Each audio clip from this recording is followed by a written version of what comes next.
I nas водой не разольешь. Мы два друга пудельца, ведь сынок пошел в отца. Команда Гуфи, мы мамы, сестры, братья. Мы готовы друзьям раскрыть объятия. Пошуметь мы любим порой, но друг за дружку король. Команда Гуфи, мы мамы, сестры, братья. Мы готовы и вам раскрыть объятия.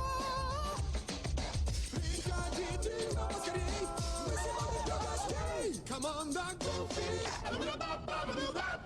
Блядь.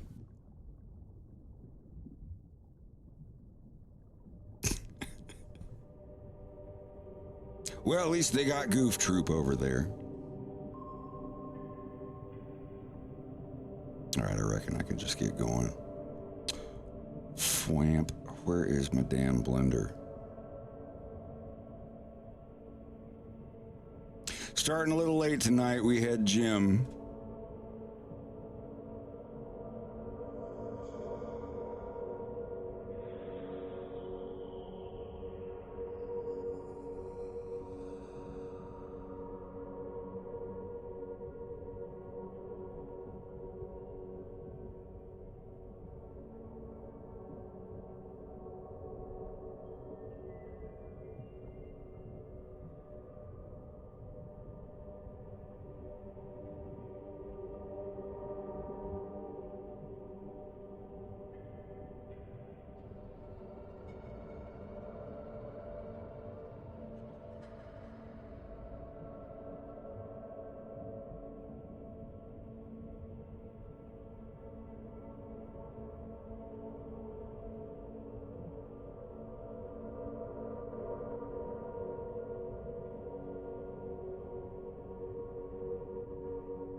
We're just about in the final stretch.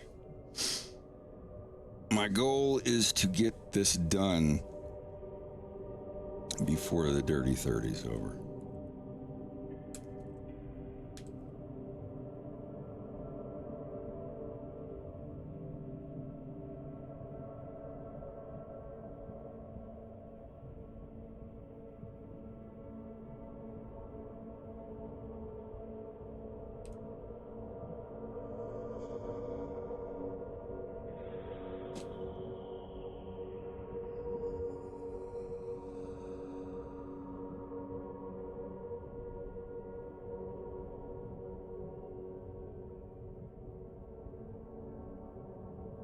Yeah, Bub and Rex went to go hang out with a friend and get sushi.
a.m. advisory just coming out, and as we take a look at the latest track from the hurricane. Oh, why? Debbie's not going to hit Texas?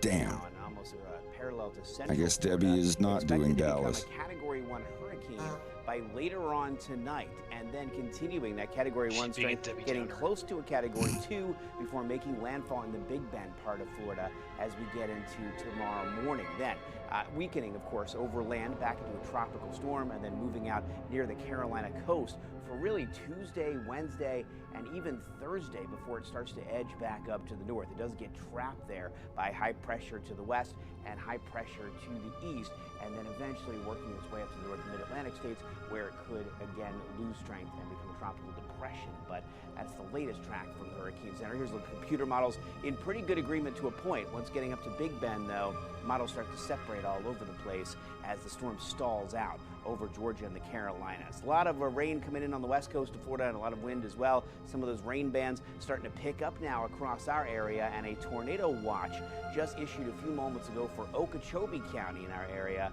until 8 p.m. tonight. That means as it edges closer to the coast, we're going to start to see more of those rain bands turning up through Okeechobee County, and we could have some isolated tornadic activity. That goes for the rest of the area too. Although no watch has been issued, we do have the risk through the afternoon for heavy rainfall and isolated funnel clouds, and maybe even an isolated tornado or two. We'll continue to keep you up to date throughout the day. We'll send you back to programming.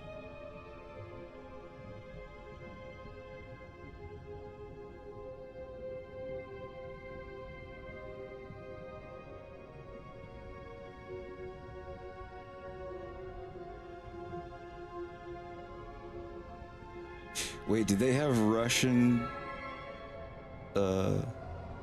rescue rangers? Cheep idel Rangri rescue or something. I don't know. How would that? In French, his French Canadian was Tic Tac. Aujourd'hui. Слишком часто беда стучится в двери, но не трудно в спасателей поверить. Лишь стоит только их позвать. Друзей не надо долго ждать. Чип-чип-чип-чип-и-дэл, вам спешат. Чип-чип-чип-чип-и-дэл, лучше всех. Они всегда спешат туда, где ждет беда, там, где они всегда успех. Чип-чип-чип-чип-и-дэл, вам спешат. Чип-чип-чип-чип-и-дэл, лучше всех. Они всегда спешат туда, где ждет беда, там, где они всегда успех. Чип-чип-чип-чип-и-дэл, вам спешат.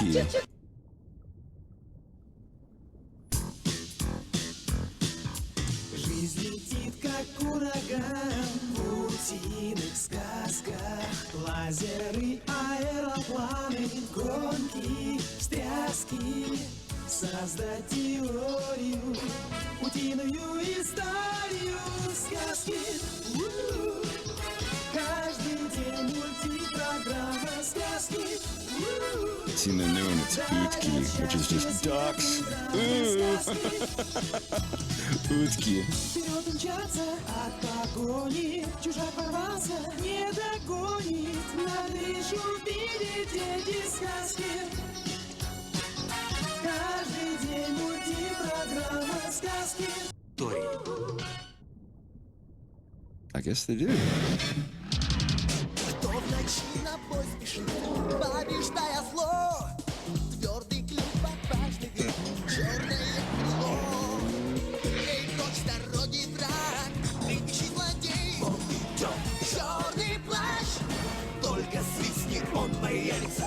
Черный плащ, Ну-ка, от винта. черный плащ, грозный черный плащ. Дым и пламя, шум и гром, дерзость и расчет. Черный рыцарь скрыт плащом, славы он не ждет. Is he Blackwing Прочь с Duck? дороги, враг, трепещи злодей. Он идет, черный плащ, только свистни, он появится. Черный плащ, Ну-ка, от винта. черный плащ, победитель темных сил. Черный плащ.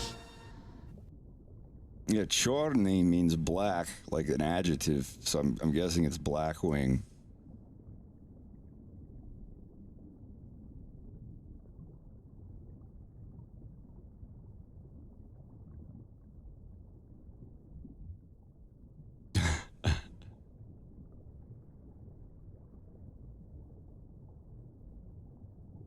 Is that what it is? Oh, black cloak. Chorny plush. Black cloak duck is what it was called in Russian. It's wild. They had Aladdin, gummy bears. Медведи. Приключения медведей Гамми. Этих медведей Yeah, полюбят медведи гамми. про них нам расскажут. Bears gummy. Ловкие, Bears смелые, gummy. добрые, милые, преданий вы не встречали. Darkwing Duck in French was Mr. Mask. Нас рассмешат забавными Say what? прыжками. В гостях у них мы побываем Darkwing Duck in French was Mr. Mask. Тайны заветные Дисней нам поведает, Сок Гамми раскроет чудесный секрет. Гоблины вредные будут повержены, от рыцарей мишек пощады нет. Книжки Гамми нас рассмешат забавными прыжками. В гостях у них мы побываем с вами в стране волшебной Гамми. В стране волшебной Гамми. Tailspin.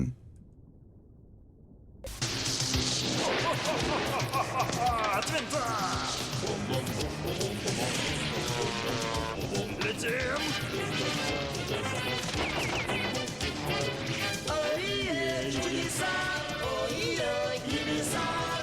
Радость пустит, пусть беда нужна наша навсегда. Ой, чудеса, ой, небеса. Мы взмываем в высоту, приключения нас ждут. Вперед, друзья!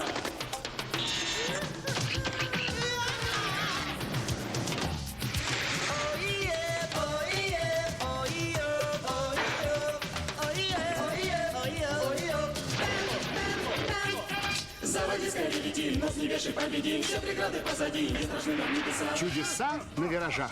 Если тут нас чудеса.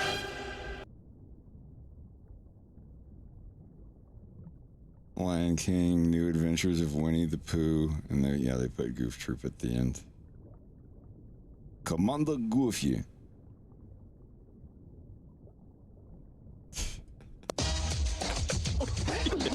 God. Семья, где папа, там и я. Он смел, он хорош, и нас водой не разольешь. Мы два друга по-удальца, ведь сынок пошел в отца. Команда Гуфи, мы мамы, сестры, братья. Мы готовы друзьям раскрыть объятия. Пошуметь мы любим порой, но друг за дружку король. Команда Гуфи, мы мамы, сестры, братья. Мы готовы и вам раскрыть объятия. Приходите снова скорей, мы сегодня для гостей. Команда Гуфи.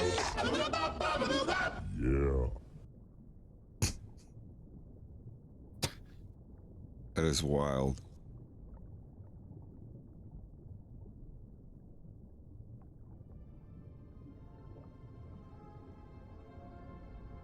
Yeah, they got a guy who speaks Russian to sound exactly like that guy in English. The fucking new DuckTales? Holy shit, it's literally Donald Duck if he was Russian. I don't remember if I showed you that, but like, holy shit. Was that wasn't the guy who got fired, was it? No, fired. There was someone who did Donald Duck's voice that got fired for like speaking out about something. What, a Russian voice actor? I don't remember if it was Russian, but it wasn't like the American guy. Hmm.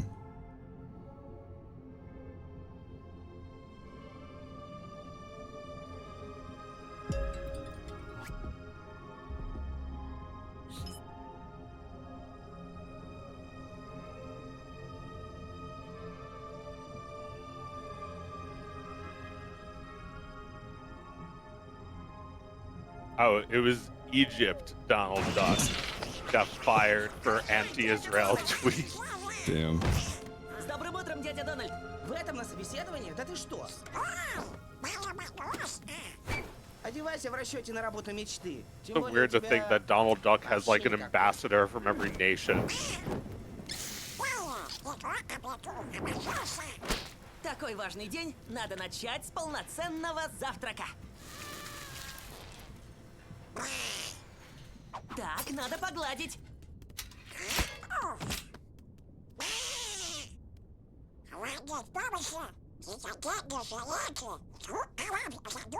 Да, дядя Дональд.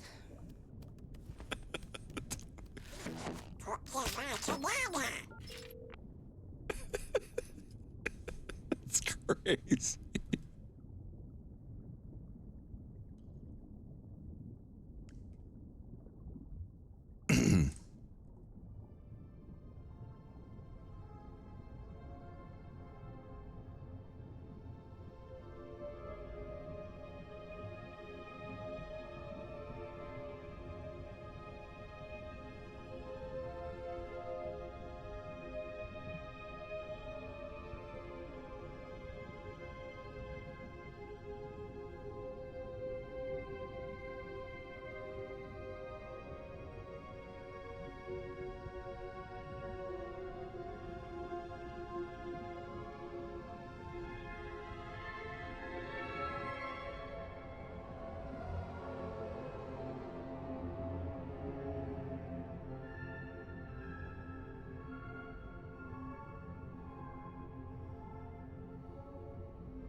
Fuck! Oh, fuck you! Huh? Sorry, I forgot I was still on your stream. Damn it. Well, if it's any consolation, fuck you too, asshole. Everything all right? Yeah, let me just bitch about this for a minute. Okay. I was like looking through my family photos that, you know, I want to upload to the like shared folder. And like I selected all the ones I wanted to send, and I clicked on Google Photos, and it's like account required. So I was like, all right, fine, allow all. And then it's like, okay, it's working now, but your selection is gone. My selection is deleted. I went through photos for 15 minutes and now it's gone. And now you have to control shift select them or whatever all over again. How many did you have selected? Like 30. Out of how many? There's like 100 here. God damn, that sucks. Yeah, I'm so mad. It's like when I make a playlist in Winamp, and then I'm like, oh, I'm gonna add this MP3, and I double click on it without holding shift, and it just changes my playlist to that one MP3. There's no go back. It's like, fuck. I Sit there for like 20 minutes picking out like 70 MP3s that you're gonna listen to for the day. No. That sucks. Yeah. It's like those things that's such a rare bug that it like happens to you once and then never again, but it's still annoying. Yeah.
Yeah, his teeth are supposed to be more yellow. This is great because I only have to pick one color and change it.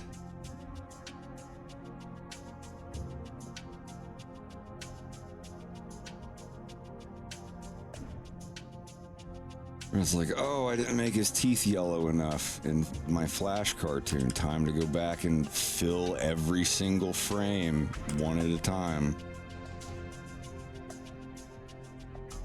The second that I found that out in Blender, that was when I knew that I was going to switch to grease pencil.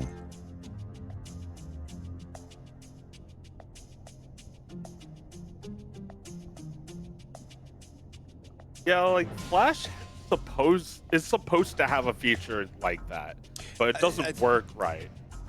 I think they put it in, but actually, I don't know. I never could figure it out. Well, it's like you could do in the version I use, Flash 8, you could do find and replace. So you could do like find and replace all red with blue. Mm-hmm. But if it's nested inside of a symbol or an object, You it have won't to double work. click in that and do it for each one manually. Yeah, or you have to break apart all of your symbols. Oh, And fuck that. might not want to do that.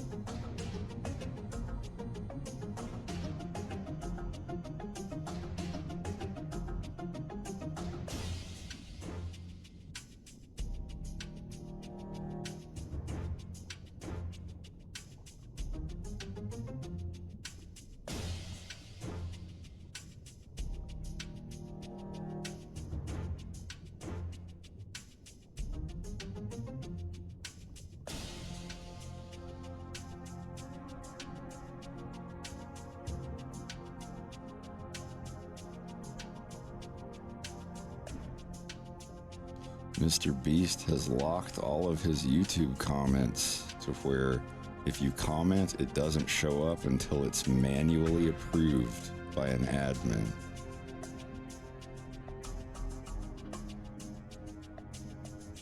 As if anybody needed an update of what's going on with that dude. Jesus. I know this is where I would say fuck that channel, let it go down in flames, but it's not going to happen. 99% of his audience, which is little kids, are all going to go, oh no, oh well anyway. And that's going to be it. The news cycle for little kids lasts like a day. Yeah, like, this isn't like Jeopardy and Alex Trebek, where like people are in their like 9th or 10th decade and still reliably catching the show every single day at 7. Like, I feel like, you know, no offense to Skibbity Toilet, but it looks like something I would have liked as a kid and then grew out of. It looked like if it was 1 or 2 videos from like Gmod Idiot Box from Dust Bullshit or something like that, like it's fine. Like I get it, but like exploding like it did, it just seems very peculiar. Yeah. Well, that was getting like 100 million views in one day and shit like that. It was very strange. Yeah. It just gets picked up by that algorithm, I guess. It's like it shows up to the people who aren't even logged in. But I also got like a peculiar amount of views on my video, and I think it was because people were using it as like a Rickroll. Which video? Dug of Wisdom. Oh, the first one? Yeah. I don't even know if it's popular. Like, I don't know if the first video's views are a good metric of its popularity.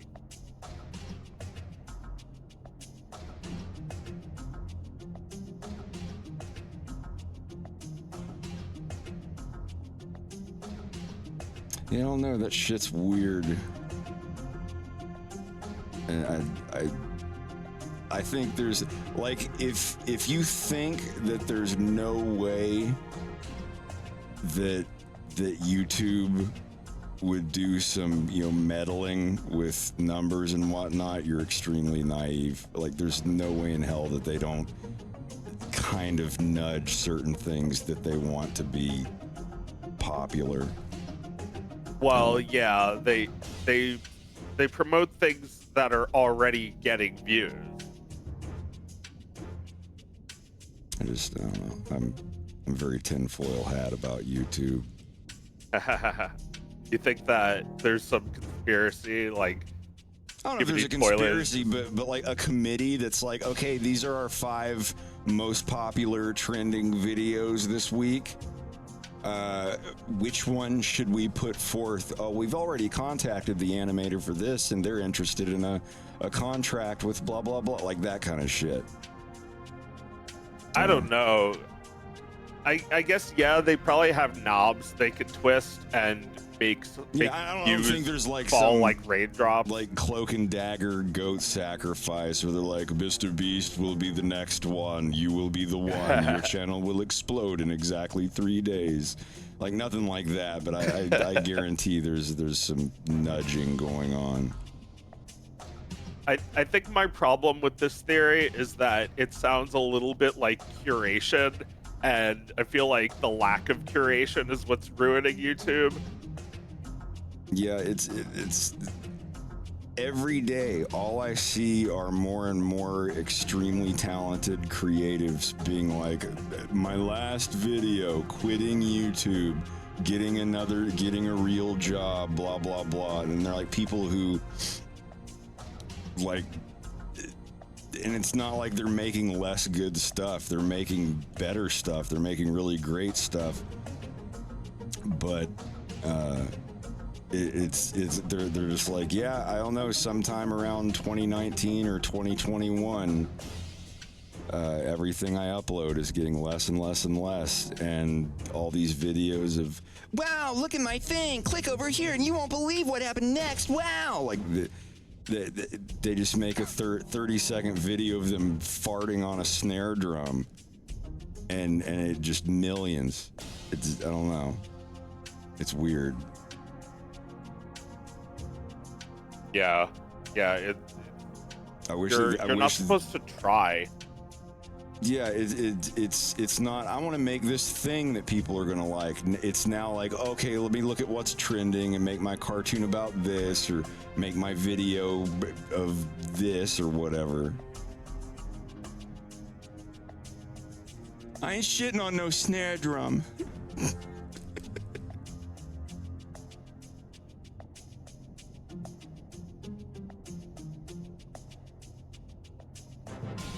Hell yeah.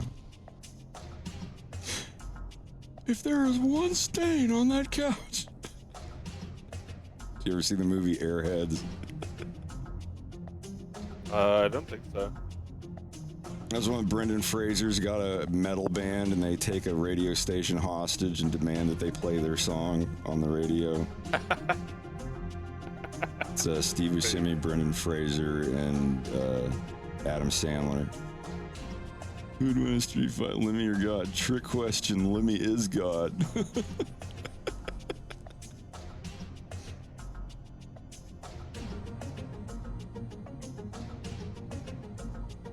All right, bottom teeth, show me what you can do.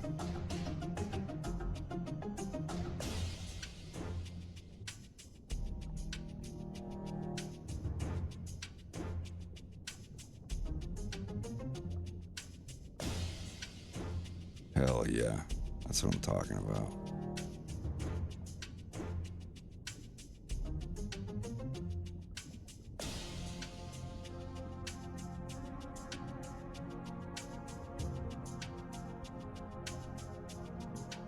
Seems like a lot of effort to go through for teeth, but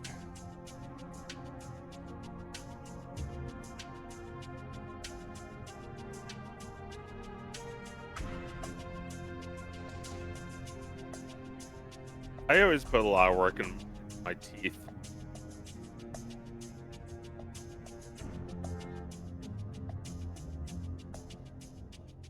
I think there's a lot of emotion in mouths.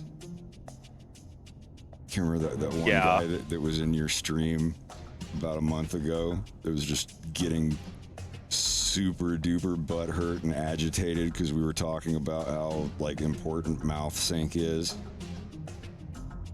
Like, I don't even know, was it some random dude on the YouTube stream, but he was like really mad. He's like, no, stop saying that.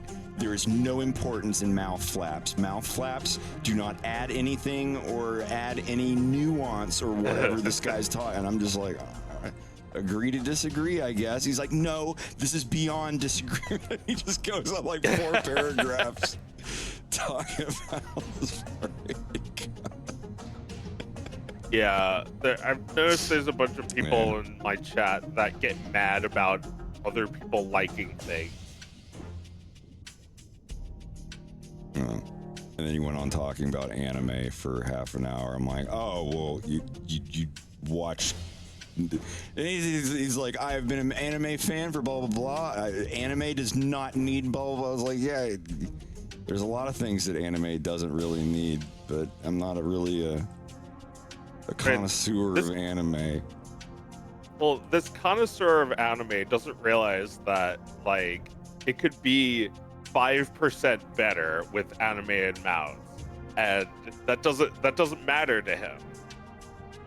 Yeah, you look up the animes that the dude watches, and most of the characters have their back turned to the camera while they're talking. And then when it cuts to the other character talking, their back is turned, and you're just looking at a single image of the guy looking at them, just making this face like, oh, that's impossible, Kigame. Now I will avenge my father's death. And then the one scene in the episode where all of the budget went to. Yeah. Every shot is like shot from the ground up. takes like a minute from start to finish.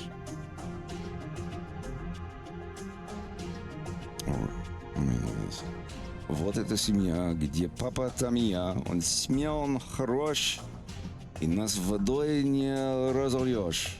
Мы два друга, два удавца. Yeah, I've made cartoons where nothing is really animated except the mouth. Да, yeah. Потому что That у меня describes a нет few of my опыта. cartoons.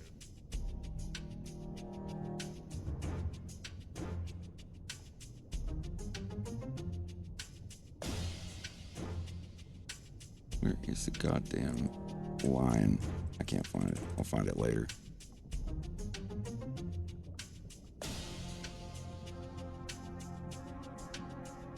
Yeah, I forgot all about that guy. I don't know, like, some people might get more views on their YouTube streams, but I swear something happened in the last couple years to where just so many YouTube comments are just toxic and mean just for the sake of, not usually the main comments, but when you leave a comment and it's like 5 replies, I can guarantee you when you expand that branch and by the end of, like, if there's like 10 replies or whatever, by the end of it, the 2 or 3 people that are in that branch of replies are all slinging shit at each other. Yeah. I don't know, it's like even on videos where it's like, here's my synthesizer demo, and someone's like, oh, this is a lovely synthesizer, it's probably the best one on the market right now, and then instantly someone replies under there going, wrong, and this is why, blah blah blah blah blah, and they're like, well, you know, you're just blah blah blah. It's like, okay, you're the one that's blah blah. It's just like, guys, this is some like old dude from England talking about synthesizers, and you guys are making copium references in the comments. Like, grow the fuck up. That's copium. Seethe and cope. You're just mad. Continue being mad and crying. This synthesizer is superior in every way. Seethe and cope. And it's just like.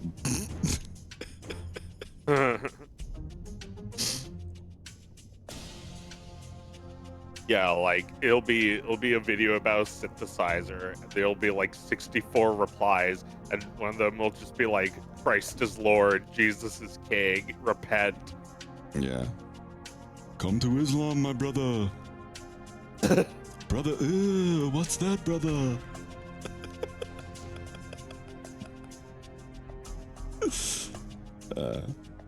I do think the Polybrute 12 is one of the best synthesizers on the market. The Moog 1 may be better in some ways. It has 4 more voices than the Polybrute 12. It has 16. But it's also like $14,000. The Polybrute 12 is $4,000. I'm fine with paying $4,000 for something that's 95% as good as something that's over $10,000.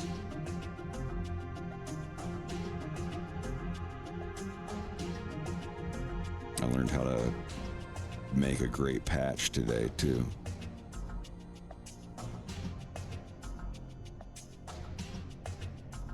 A patch is just one of the voices, one of the instruments on a synthesizer. Like, oh, strings or epic pad or whatever.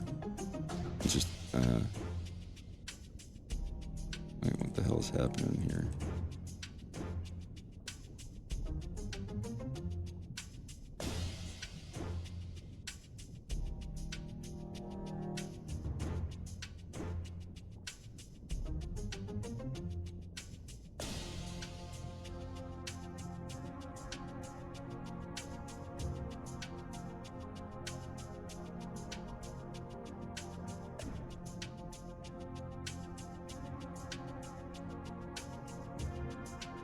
Well, yeah, I mean, that's the retail price, and it just released.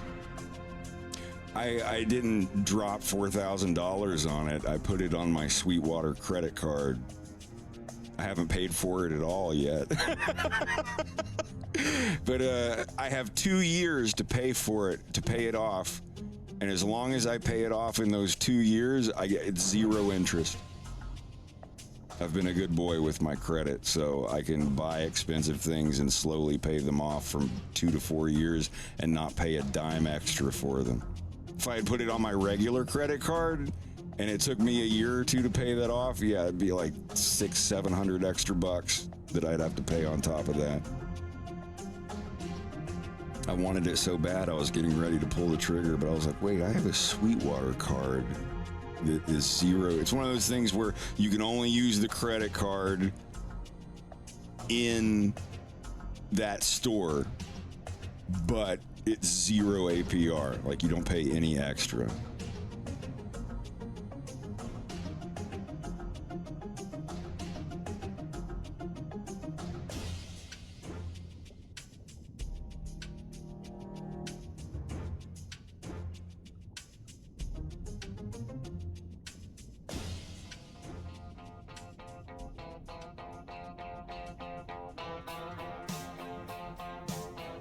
I'm fine. That was my reward for paying my taxes.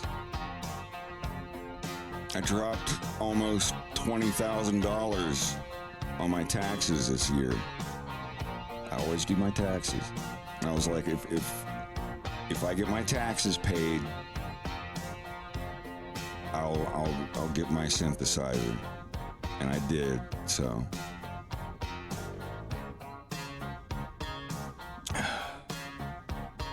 Yes.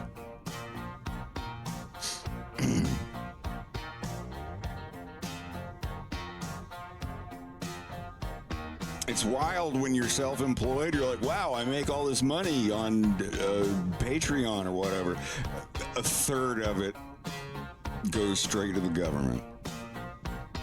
Now, I write off what I can and get that number as low as I can. But yeah, this year it was still like $16,000 US, just cash. Having like $16,000. Yeah, 1099. If you're on 1099, you gotta pay every dime yourself. And on top of paying last year's taxes, I had to start paying quarterly this year. So I got double dicked. But, you know, I managed it. I sold some stickers and got a little extra money. I'm getting ready to sell a Wolf plush and a Wolfgang Seamus plush. And sell some more stickers. And that'll, you know, and that money, same thing. I'm not going to touch a dime of it. It's all just going straight in the bank to give to the government for next year's taxes. Exactly.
Yeah, if they fucking tried to audit me, I would probably end up owing them less money. You're like, we're gonna look through all your receipts. I'm like, please do. Please do.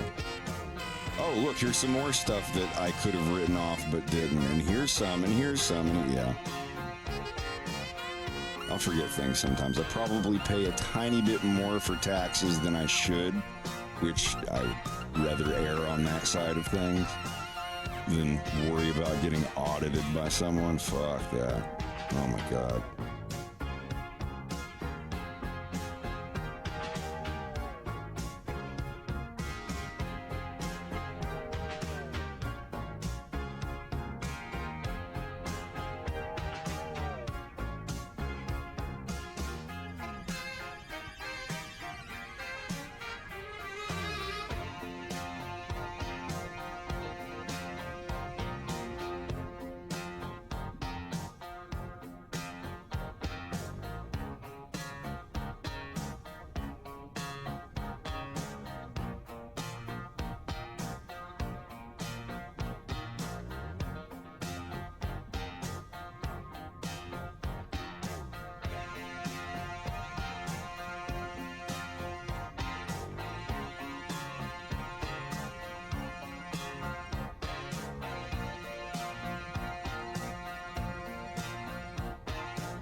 Hey, Blue, how's it going?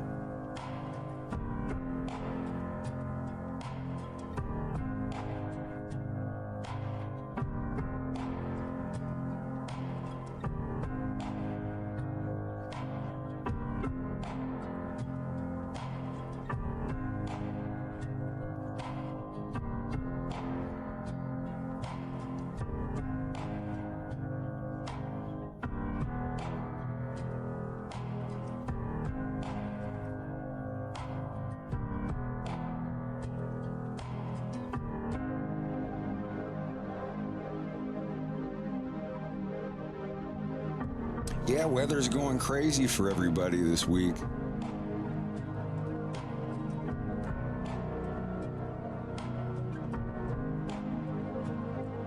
I've drunk nothing but tea for the past couple days and I feel pretty good.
Yeah, I'm gonna try to make it a little more interesting when I get some more stuff done.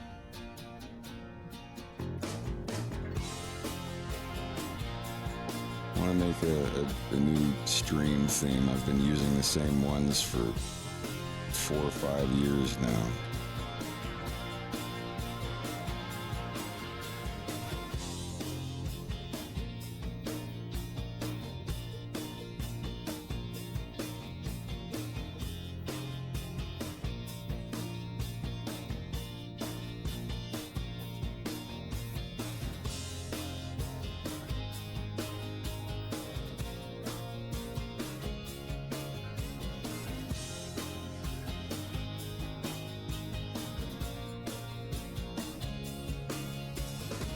I'm just streaming 30 days in a row with no days off.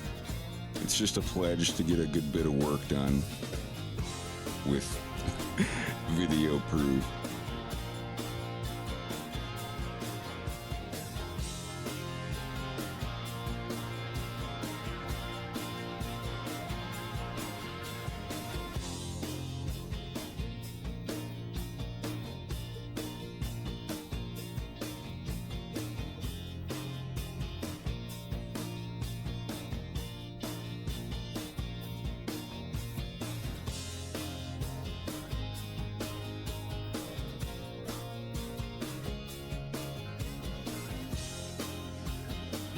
The Wolfgang plush is going to be, I believe, $28 or $29 plus shipping and taxes. I can't remember if it's $27.99 or $29.99. I think it's $27.99. I don't remember. But it's just under $30 plus taxes and shipping. So it'll probably be about $40 or so. I don't know.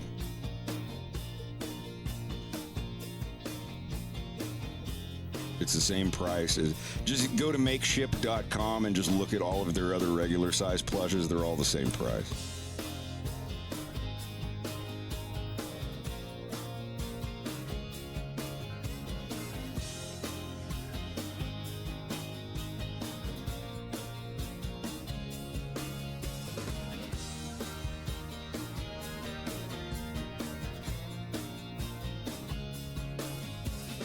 I will BRB. BRB.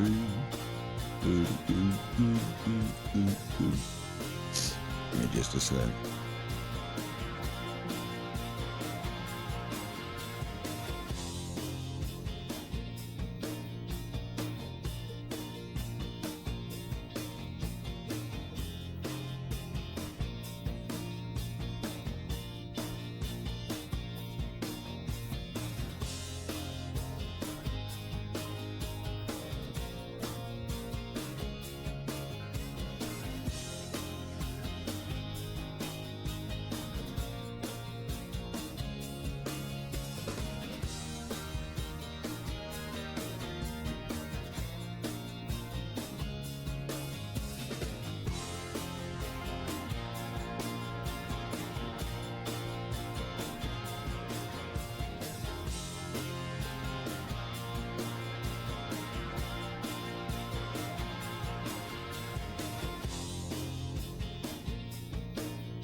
Pardon me. Are you all right? Yeah, let me get some water.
I'm renaming the blow pop. I'm gonna get sued by Charms.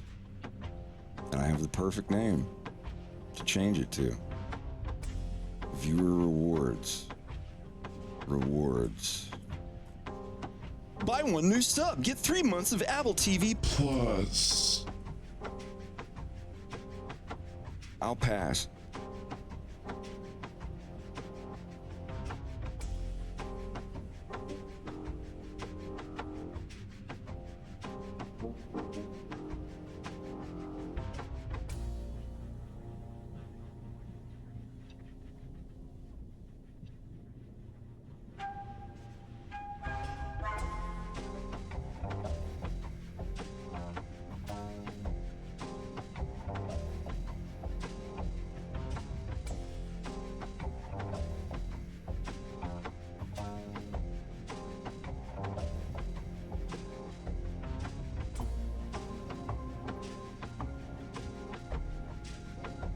There, did that save? Yeah, oh my god.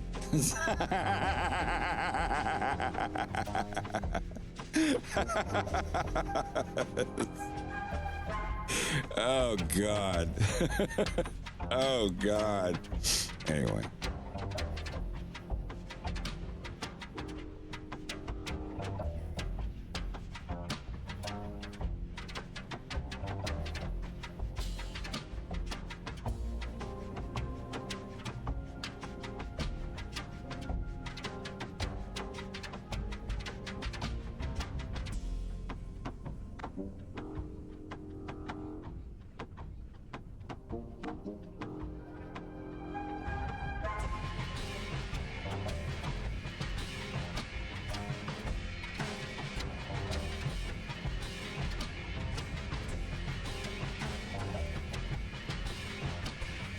So I'm just updating that.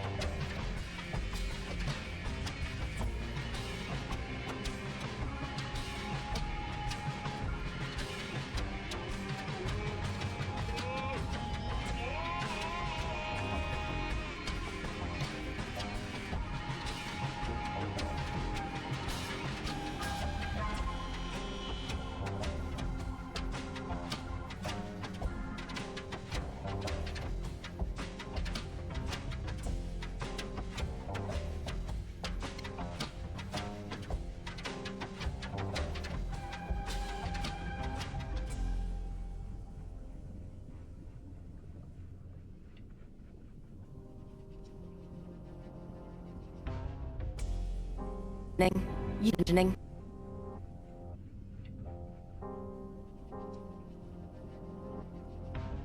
I do not want to watch someone's Twitch. I'm just trying to change my fucking settings. All right, the grapefruit is in.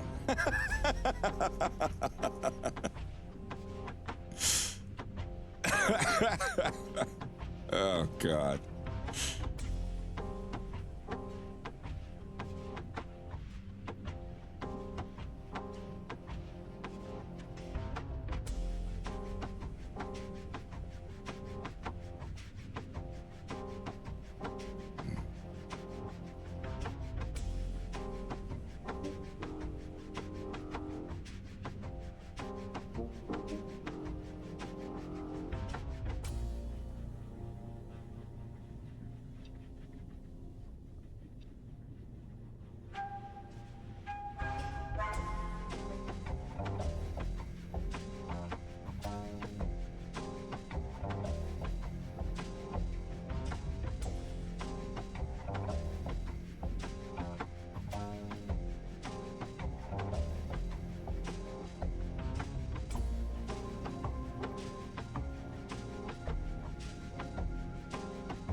Message.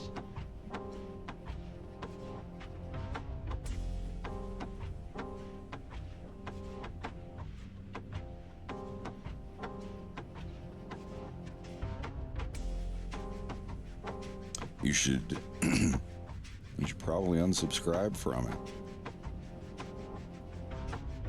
I paid for Netflix for an entire year. It was like almost $300 for an entire year. $300 just gone. And I guess you're also paying for the convenience of knowing it's there if you need it, but no, I don't like subscription services for things that I don't use every day.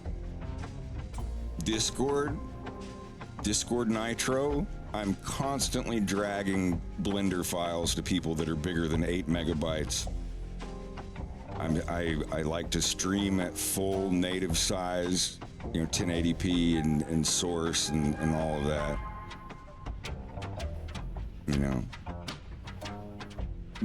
I'm by need. I'm talking about, like, if you use Netflix, you come home and watch Netflix a couple times a week. You catch up on shows and you like the stuff they have. then, you know, have Netflix. But if Netflix is something that you use like once a month or less, like you should. That's borderline for me. If I'm only using it like once a month,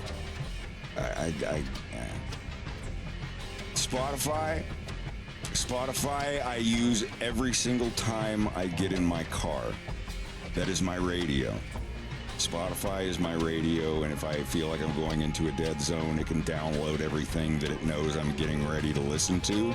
So if I get in a bad patch of, you know, service area, then I'll have all the songs already downloaded onto my phone and playing in my car stereo. That is what makes Spotify worth the money that I pay for it. If I was really, now this is the thing though, I listen to the same 20 albums on Spotify, and I'm not interested in hearing anything new except for the occasional podcast. If I was a real stickler about it, I would just find all those albums, get an actual copy of them, save them as MP3, put them on my phone, and then, you know, unsubscribe from Spotify. But I'm gonna hop off here, Fred. Sorry. Alrighty. I'll come up and see you here in a second.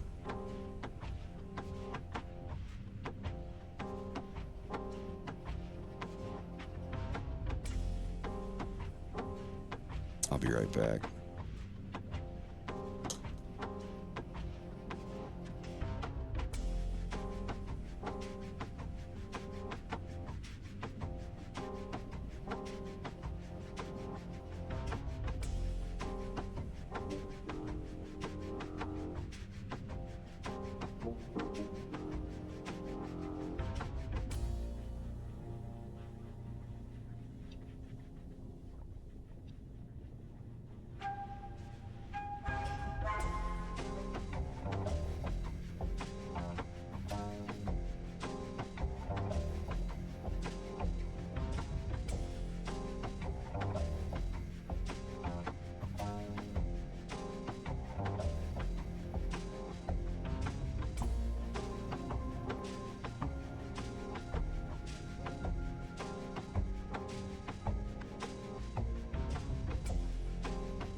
I'm back.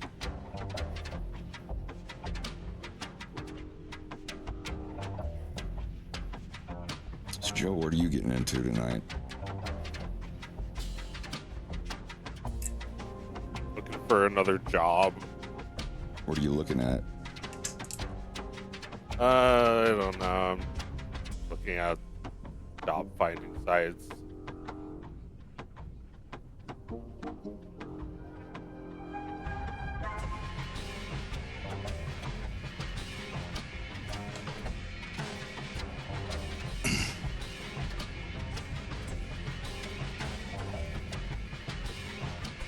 I have one or two friends that live around that area. I don't know how close or far they are from you, but I'll be sure to ask them the next time I talk to them.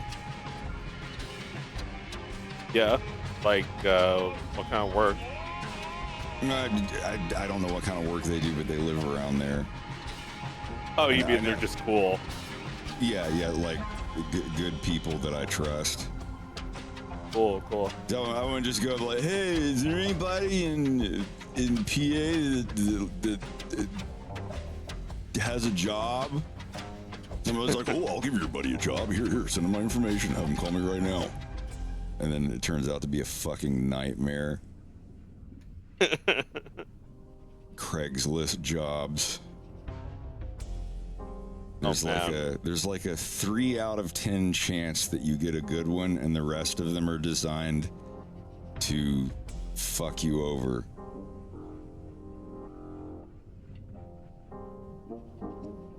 Damn. Same thing with getting an apartment off Craigslist.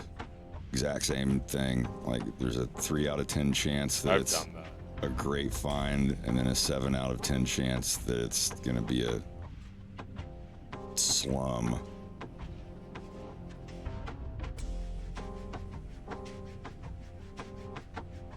Yeah, I had a couple apartments in Pittsburgh that were crap.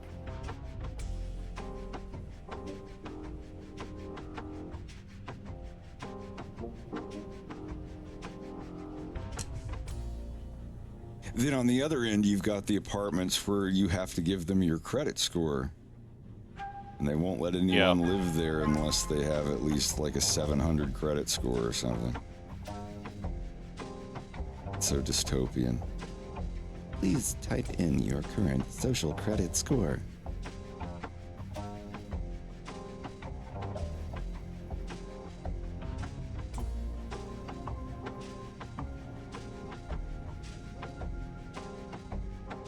Yeah, that's fun.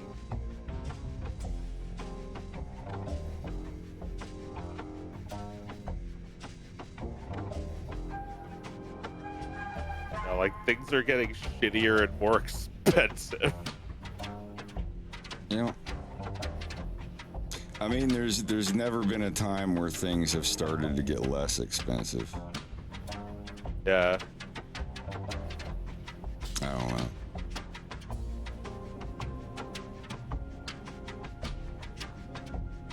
I don't know.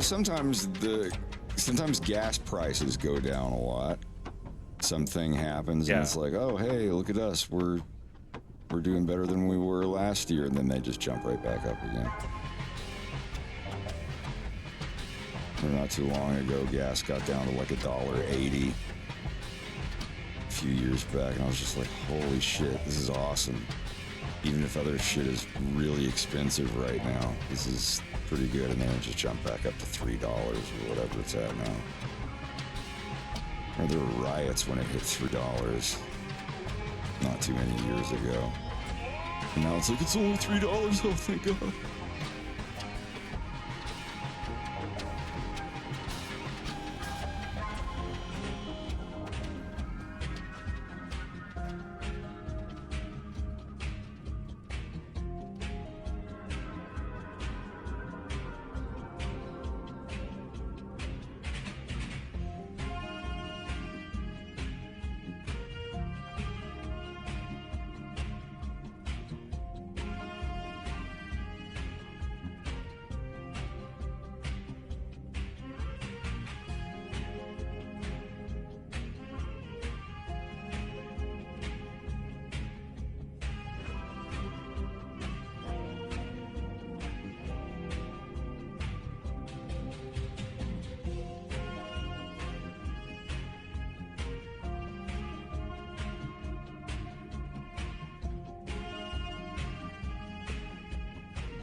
All right, Blue. We'll catch you later.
There's one dark ambient I had the other night that was really good that I wanted to make a audio loop of.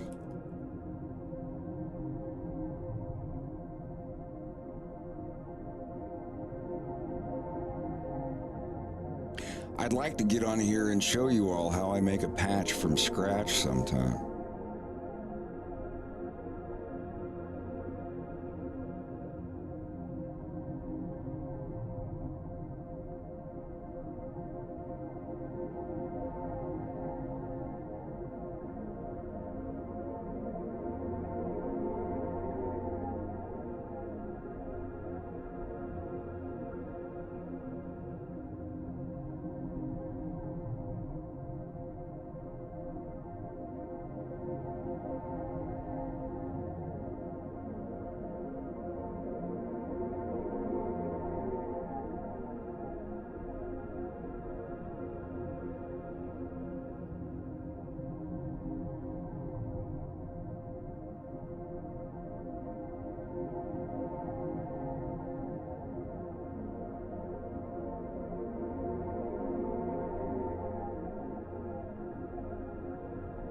I saw Baby Shark for the first time last night. There we go, I found it.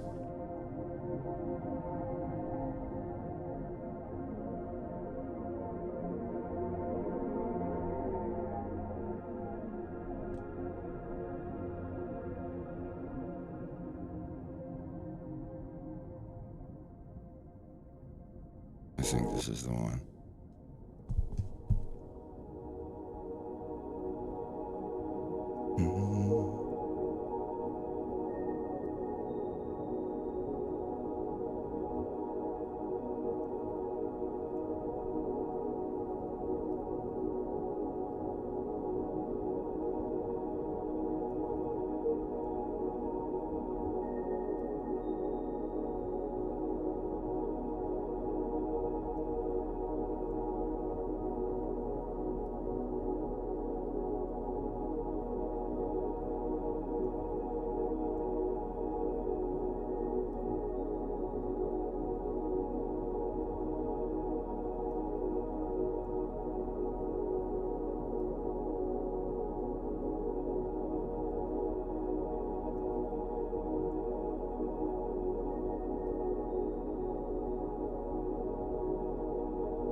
I'll turn that down a little bit.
Yeah, when the first good one doesn't work out, and all that's left that does work out is the not as good ones.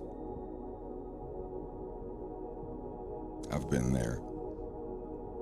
Like, hey, we've got this computer position for you. And I'm like, oh, cool. And I get there and they're like, actually, it was filled a few minutes ago. Sorry. And then I get another call and it's like, hey, that midnight shift gas station's open for you, Mr. Gafford. Are you interested? And I'm like, yes.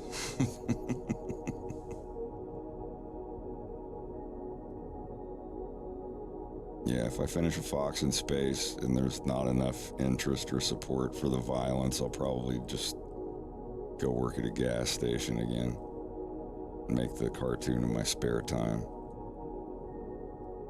Or find a job doing a computer thing.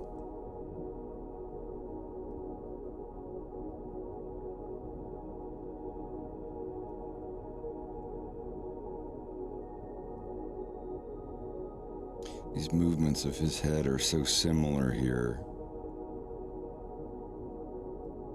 that I think I can copy all of those frames that I just did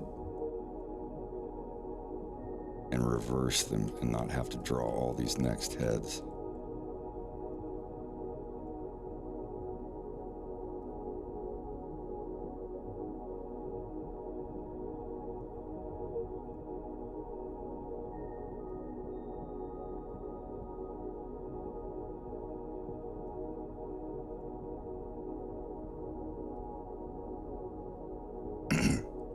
Well, you know, interests change over time. As long as I can get by with a roof over my head, I don't care what my job is. I just want to be able to come home and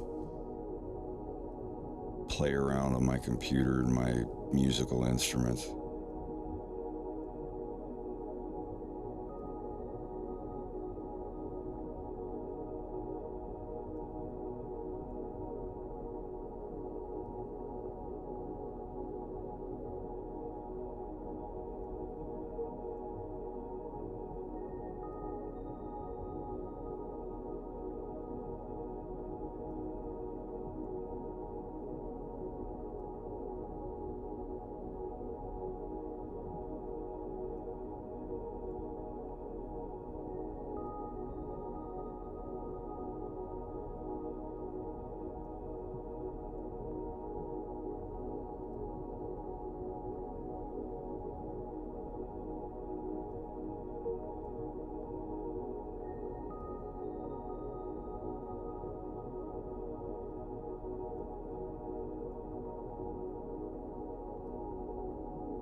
So is violence still happening? Absolutely. When I finish this ad for the Wolfgang plush, I'm going to be getting back to episode 3, and it's business as usual for the next couple of years until that's done. I don't know how long episode 3 is going to be yet. I could add some scenes, and I might have to cut some scenes out. I don't know yet.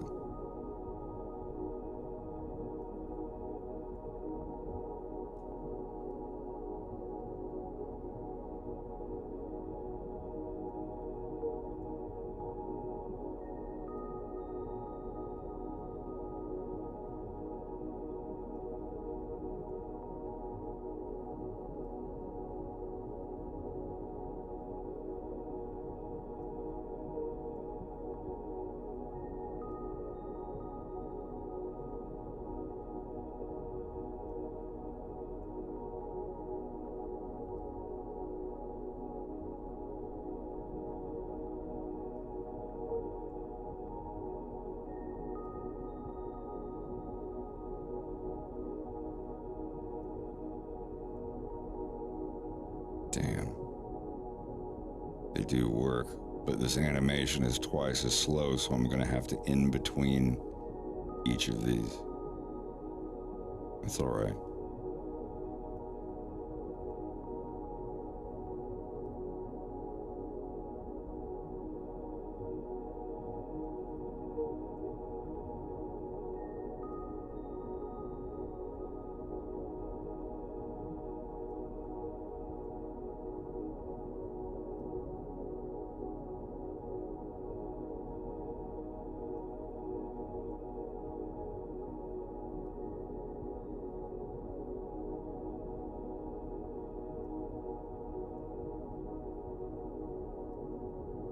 Yeah, I still have that scene.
Nah, I've got some old Flash cartoons and stuff, but I don't know. I don't really feel like it needs to be uploaded anywhere.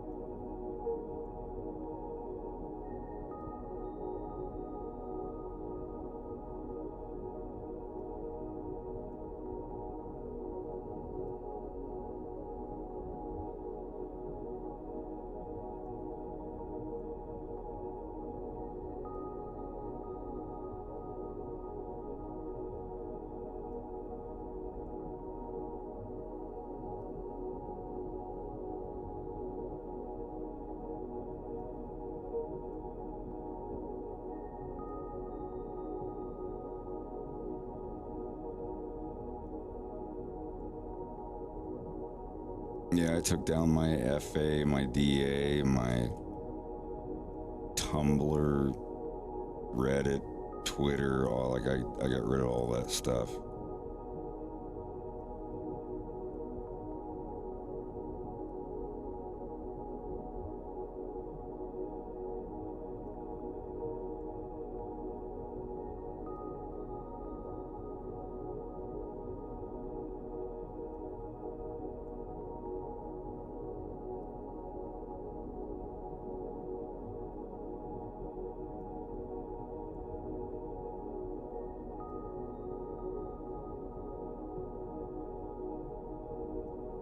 And then I made a Twitter specifically just for my cartoons. I don't really reply to people or post any opinions or anything like that on it. It's strictly just for my cartoon. I don't retweet.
I haven't actually heard the audio of an episode of Goof Troop in Russian yet. I wonder what Goofy sounds like.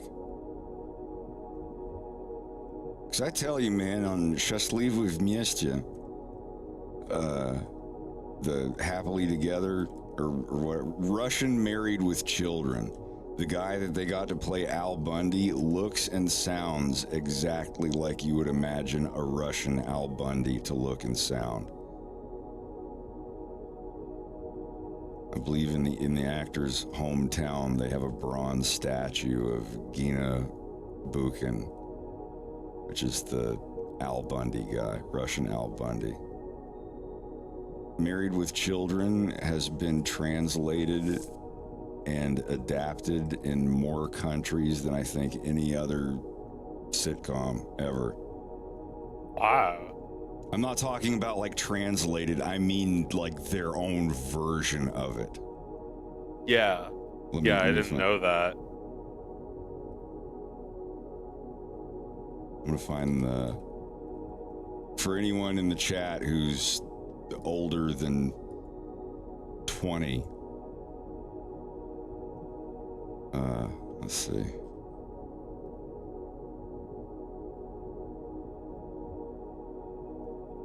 What?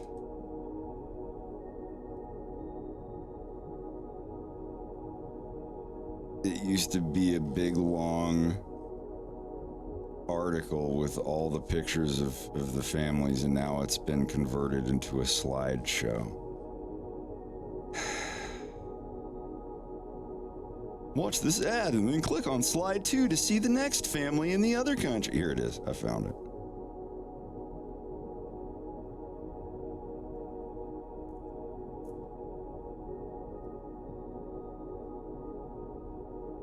No.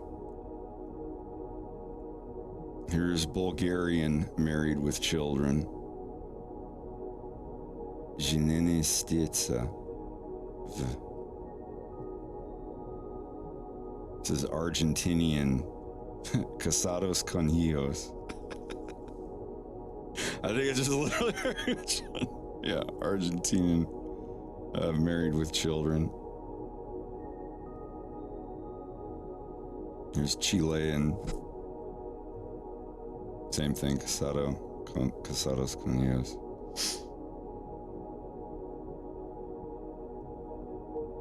Then the Colombian version. Same name.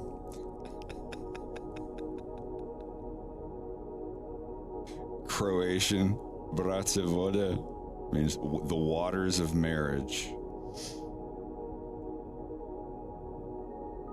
German, Hilfe mein Familie. Of course he's got the suspenders on. Hungarian. I can't pronounce that.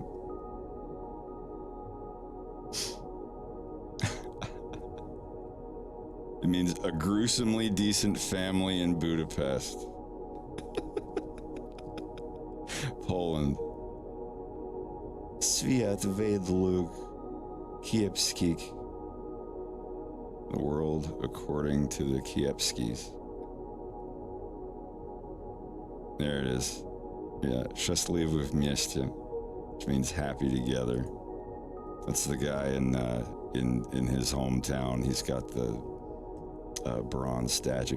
He looks like a friggin' Russian Al Bundy. I'll find a clip. I wonder if I have. Oh, I don't have it downloaded anymore. Hold on. I'm gonna find it. I assume there's people in here that have seen Married with Children. I want you. You're familiar with Ed O'Neill, the guy who plays Al Bundy. Let me see.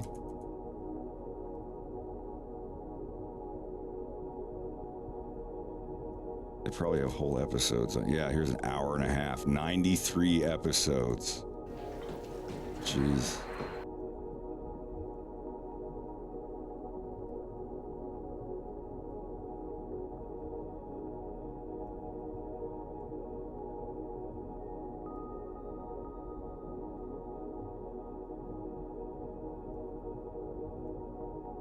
Yeah, I gotta share this.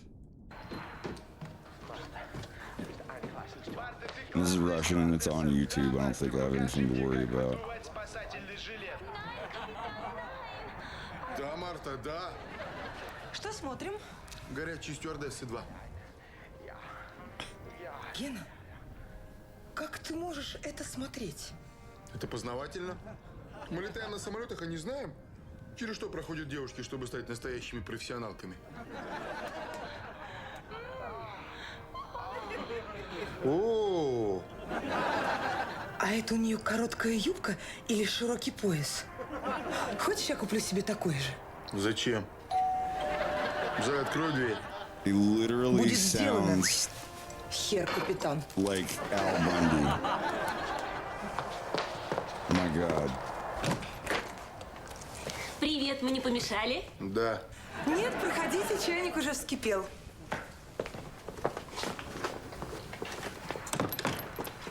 А Гена смотрит фильм. Про авиацию. Гена, у нас гости. Лена и Женя пришли. Гена, ты меня слышишь? Вот видите, Он не заметит, даже если сейчас в дом ворвется сексуальный маньяк и нападет на меня. Ща, размечталась. Как ты позволяешь своему мужу смотреть на эту бессмысленную эксплуатацию женщин? Она очень осмыслена. Чайку с тортиком хочешь? Конечно. А тортик принесла? Нет. Ладно, будем есть мой.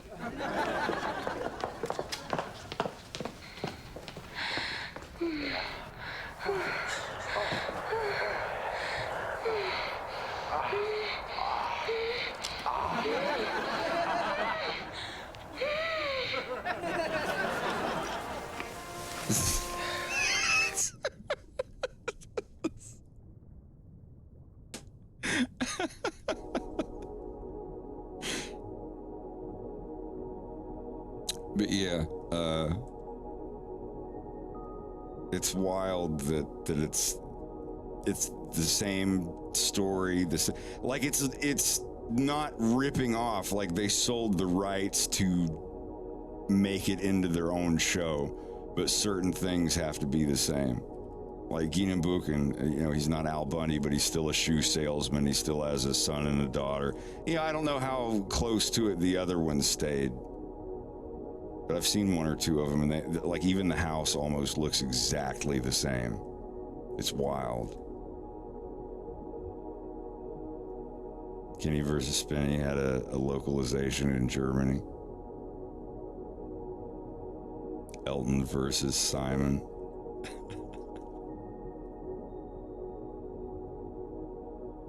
Or like what was it? Metastases or whatever, metastasis.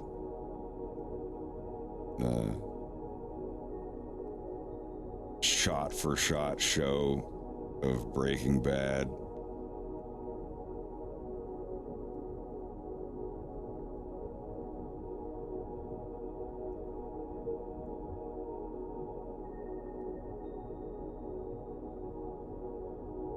This is basically Colombian Breaking Bad.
Oh, geez, I gotta do my Duolingo. I have 30 minutes left.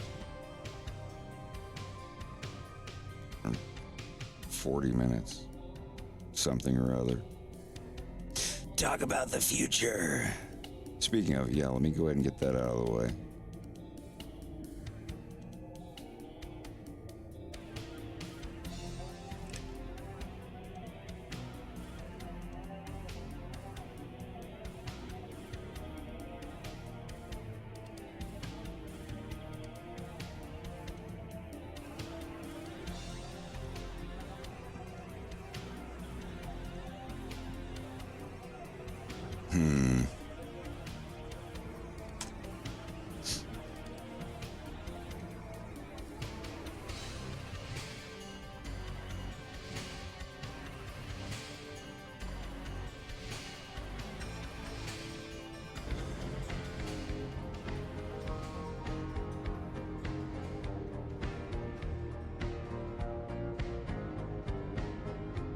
Если ты увидишь Юлию, скажи мне.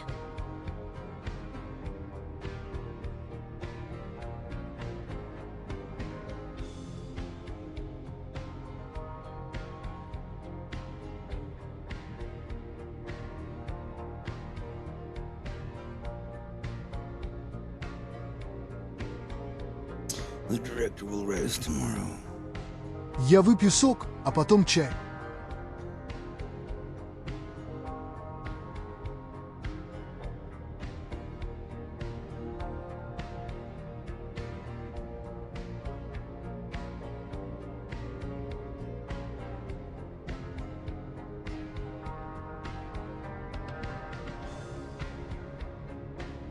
Я знаю, что завтра хорошо. Напишу контрольную. Я узнаю, где продают такие шкафы, и куплю. Я узнаю, где продают такие шкафы, и куплю.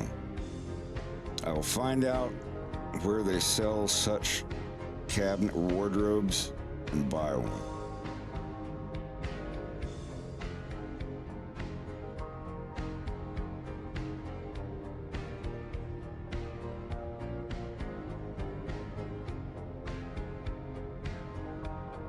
It's so weird because in English it's this way. This is literally, I will find out where they sell such wardrobes and buy.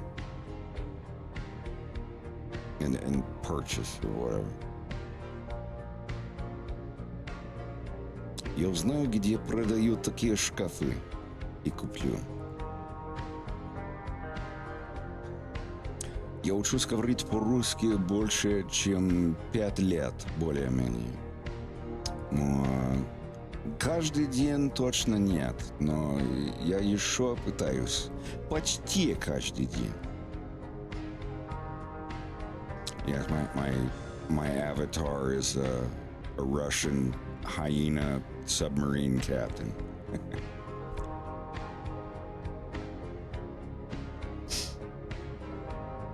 Я нарисовал на столе медведя, а потом быстро пойду домой.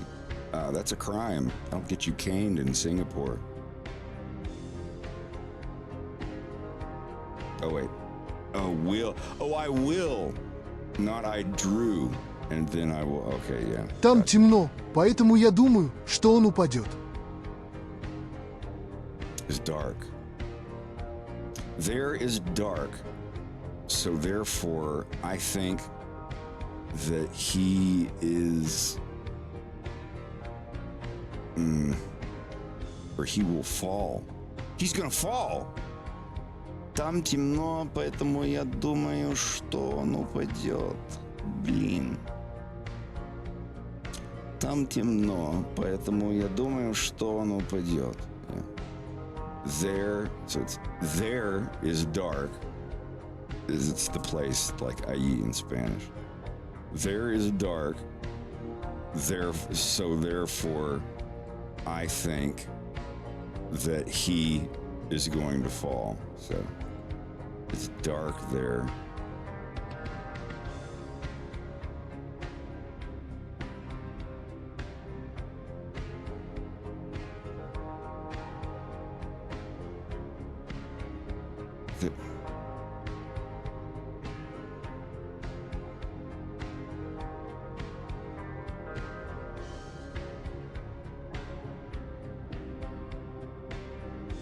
It's dark there, so I think he will fall.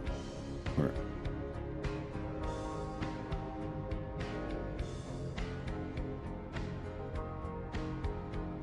oh, that's why. God, I hate these word bubble things. It's dark there.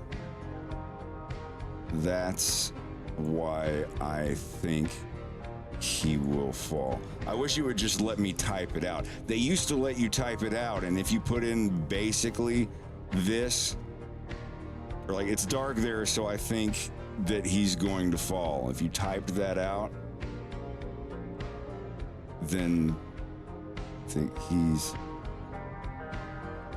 Is this okay? Or he's going to fall. But ever since they let the AI take over, this program is not as good as it used to be. There used to be a community notes section where if there's something weird or if something doesn't sound right, there'd be this big thread of people, you know, that are working natively to this and being like, oh yeah, this is wrong because blah, blah, blah. They won't update it. Now it's all managed by machine learning AI. Sorry, I just have myself muted on here so you don't hear me gaggling in Russian.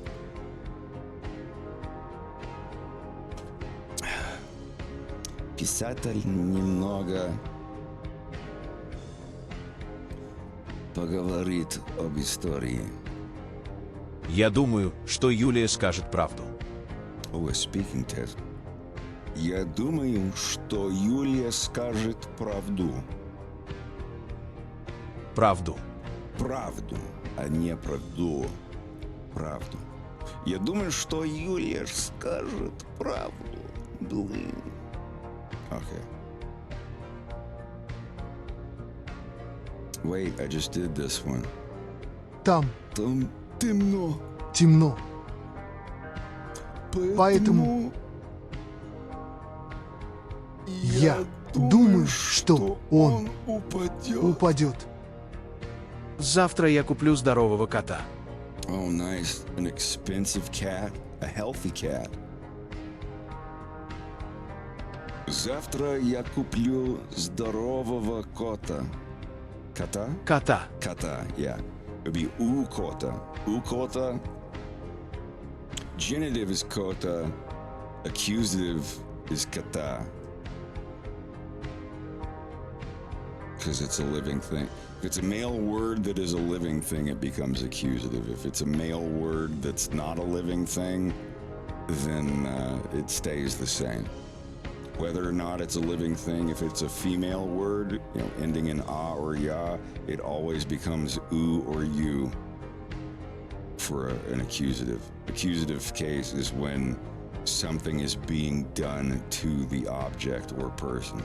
Like it's being hugged, killed, loved, moved, known.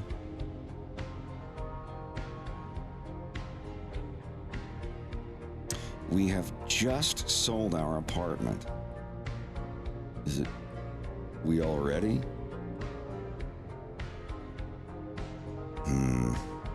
We only that, yeah. Мы только что. Только что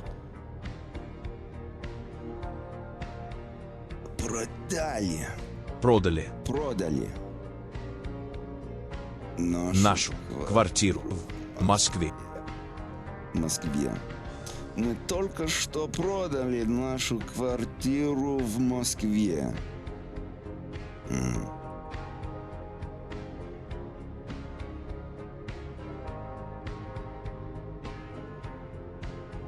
I will write. I will draw. There we go.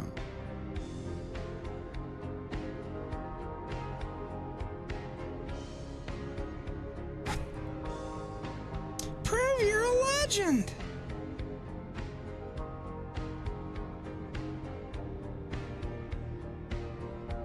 Sucks that Japanese doesn't have a speaking one. 帽子、地図、地下鉄、切符、 I don't know passport yet. Passport.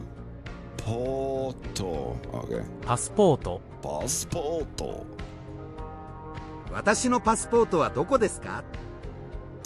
私のパスポートは So my passport wa where is question. Yeah, it's a weird word order. 私のパスポートはどこですか？スマホ。スマホ、スマホ。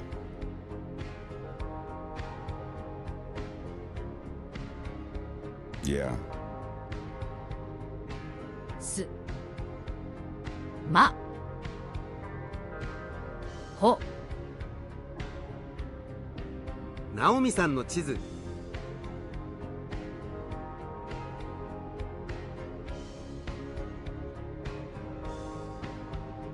花さんの帽子じゃないです。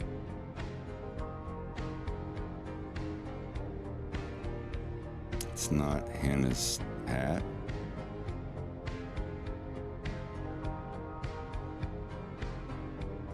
花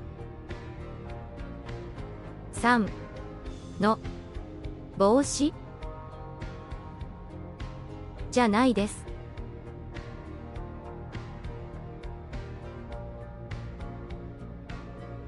空港、空港。空港。切符、パスポート、かわいい。イギリス。ナオミさんのパスポートはここです。Naomi's passport is here.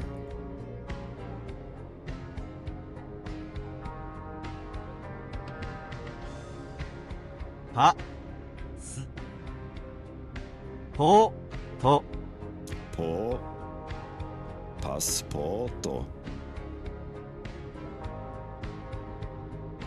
花さんのスマホはどこですか？ Where is Hannah's smartphone? これはケンさんのパスポートじゃないです。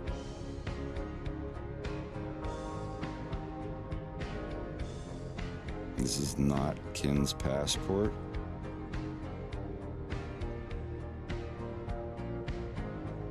これはケンさんのパスポートじゃないです。Wow, I'm getting a little better at listening.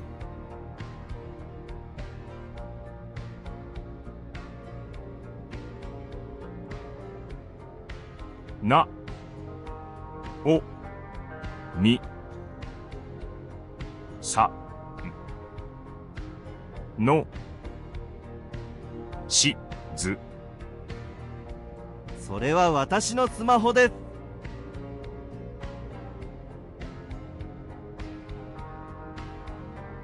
That is my cell phone or smartphone.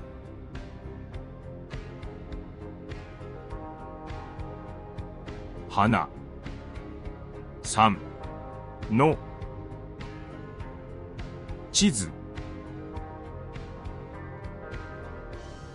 帽子、切符、1、靴。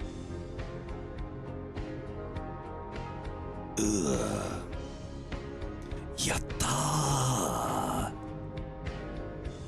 Learning Russian and Japanese at the same time. That's all right, though. I have a head start on the Russian. It's the Japanese I'm trying to catch up with my friends on. That's cool that Greg and I can say small sentences to each other.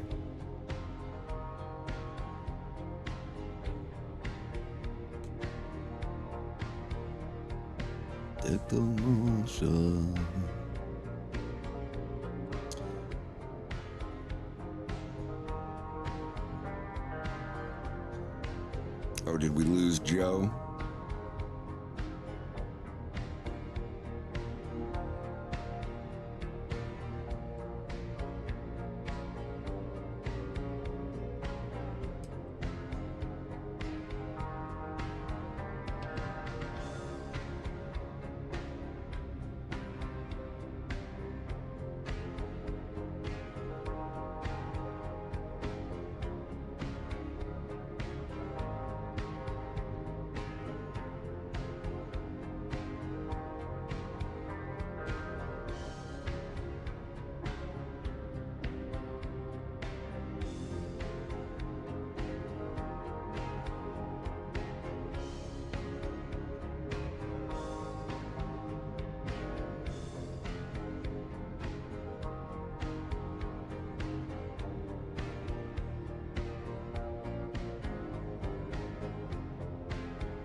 Oh, I'm sorry. Just a sec.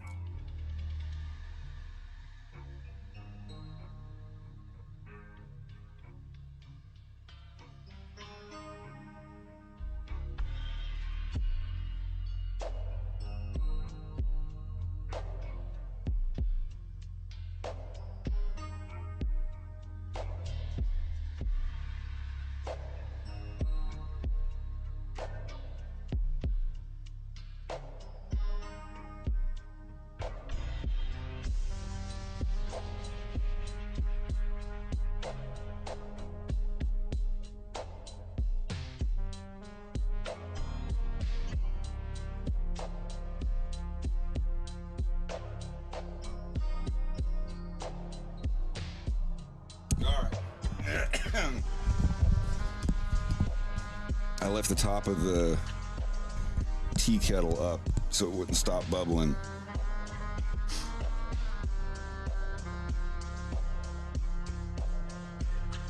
I got my tea now.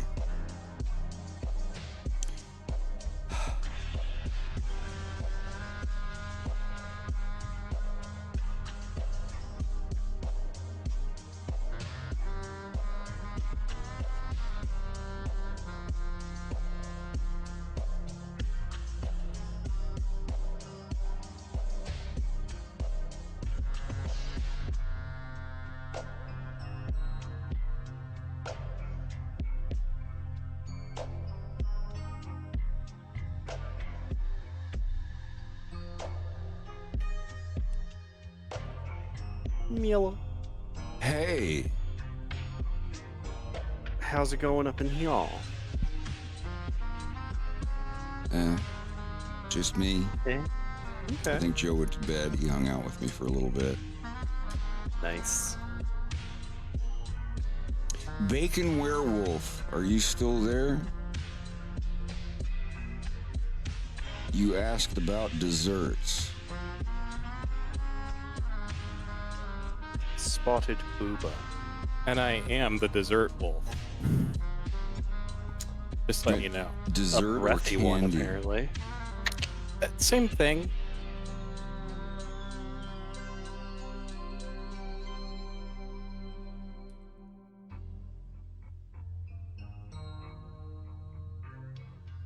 Dang, I was going to show Bacon Werewolf my favorite dessert.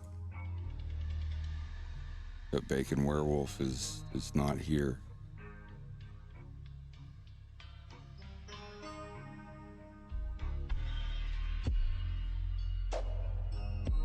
Yeah, you're correct. Anyway, this is my favorite dessert of all time. I first had it in 2011. It's called cold meat mayonnaise.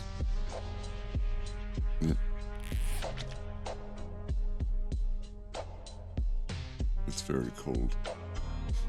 No, so the bottom layer is crushed up pretzels, melted butter, and sugar, and they're baked. You crush up pretzels into bits. You mix it in with a stick of melted butter and a cup of sugar. You mix it all together with this big mushy, crunchy mush, and then you flatten it out in a pan. One of these. And that's the crust. You bake it until it's hard. And then you let that cool for about an hour, half an hour, whatever. It's very important that it's cooled off or the middle layer will melt to it and turn to liquid. The middle layer is a stick of Philadelphia cream cheese and an entire tub of Cool Whip. I love Christmas crack. You ever had Christmas crack? I don't even know what that is. So no.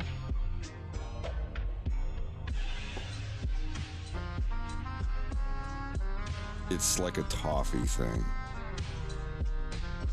You can look at it and tell if you've had it before.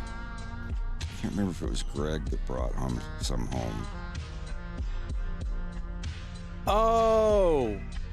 It's like the graham cracker thing. Toffee and Yeah.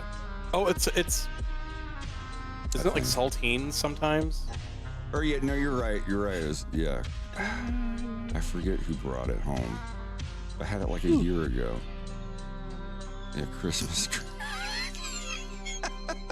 But yeah, saltine cracker toffee. I know it had toffee in it.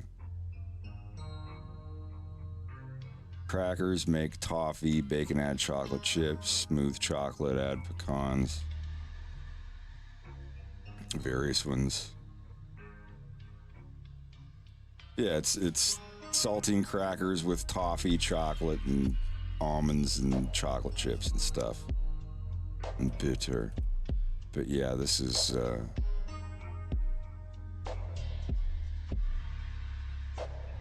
strawberry pretzel salad. Bottom layer is that baked crust of crushed pretzels, melted butter, and sugar. The middle layer is sugar, a whole tub of Cool Whip, and one stick of Philadelphia, the 8-ounce stick of Philadelphia cream cheese.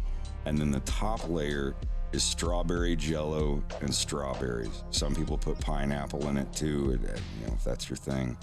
But I do the Food Network Paula Deen recipe for this minus the pineapples, and it's my favorite dessert of all time. Not my favorite food of all time, but you know.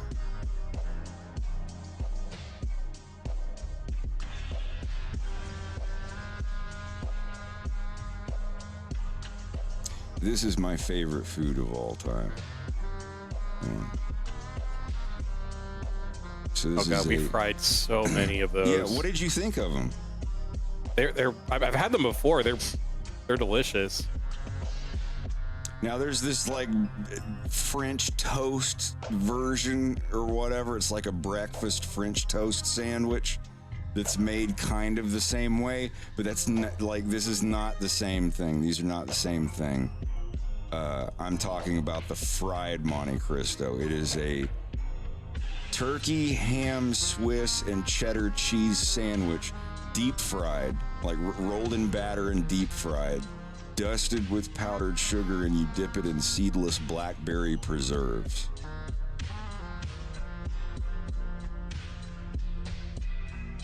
Yeah, is this... Oh no, don't show me Facebook. Get that off here.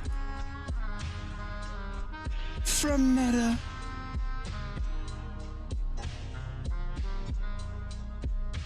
But yeah, that's... Wolf looks like he didn't want to see that either. He didn't want to see it leave. That was for me. I'm trying to get his expressions just right. There's a place in Ohio called Melt.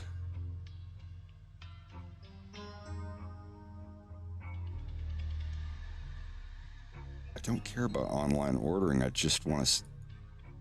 You know, it is the most stupid thing in the world to make your restaurants, websites, food menu unavailable when your store is closed. It says you can't... Basically, it's saying you can't look at the menu right now. We're closed. Who would design that? I did notice that some restaurants are doing a thing now where they have, you know, their regular hours and also hours for takeout. Well, yeah, takeout can go later because it's a meal that has to be ready in like 20 minutes rather than someone in the drive-thru waiting 3 minutes for you to make the burger. So therefore, they can have less people working there. I think you only need a certain number of people if you're only doing takeout. So like the other people can clean the floors and sweep and put the chairs up and everything. So I assume that takeout hours are later than actual eat-in hours at places, because, you know, it gives them a little extra time to close the store. If you ever worked at a restaurant and closed, Jesus. Okay, here we go. I don't want to order. Okay, it's actually got a menu. I just want to view the menu.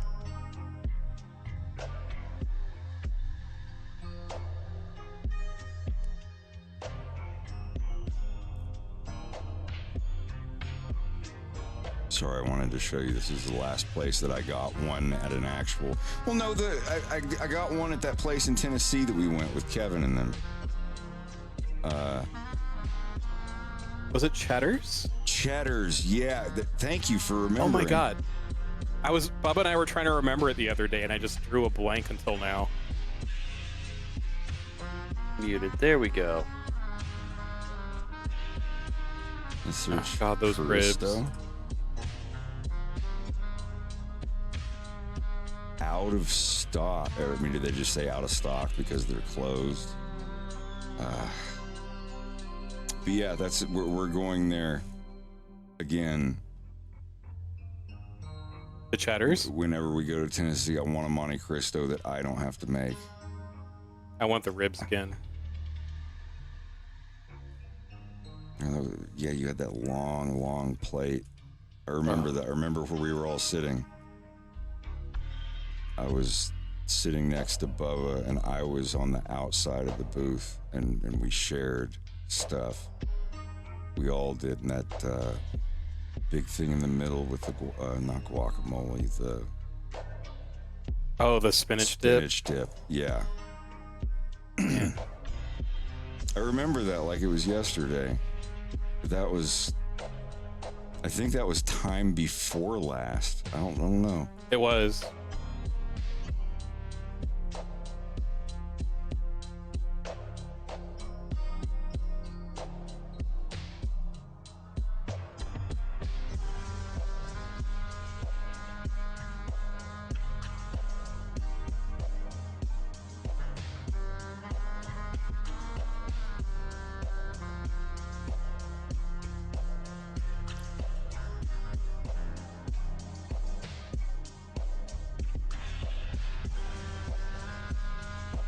A Checkmate Caesar? That's the one that has like all the food on it, right? Where they have the, where it's got the giant wooden steak shoved through the drink, and it's got a burger, a hot dog, and a... Yeah, it looks like if TGI Fridays had a pride flag. Yeah. And a tiny metal kitchen sink. Yeah, it's what the top orders, and he's like, my bottom will just have a salad.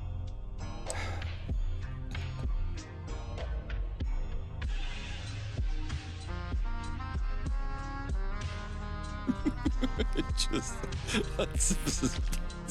and puts his ass on the table. He'll be having my salad.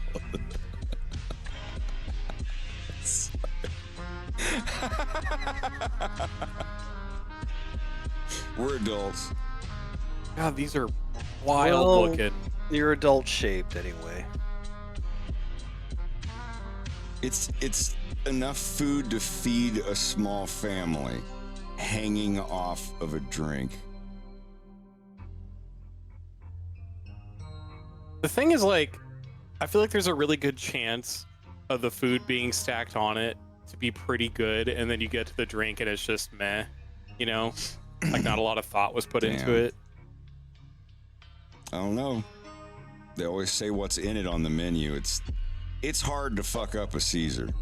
I don't know. How do mine compare? The ones that you've had of mine, how do those compare to the ones you've had at I love your Caesars. I haven't had one at a restaurant yet. Oh. We just usually have yours, and they're delicious. Thank you. Like, they're most everywhere. Anywhere that can do a Caesar, I'll usually get one. It's not hard. Most of the ingredients, it's just Clamato. But sometimes you'll find a place that'll just have Campbell's tomato juice, and they'll add clam juice to it. Just au sexual. On the spot. They go in the back and juice the clams. Woohoo! I need that squirt button instead of the peeing noise.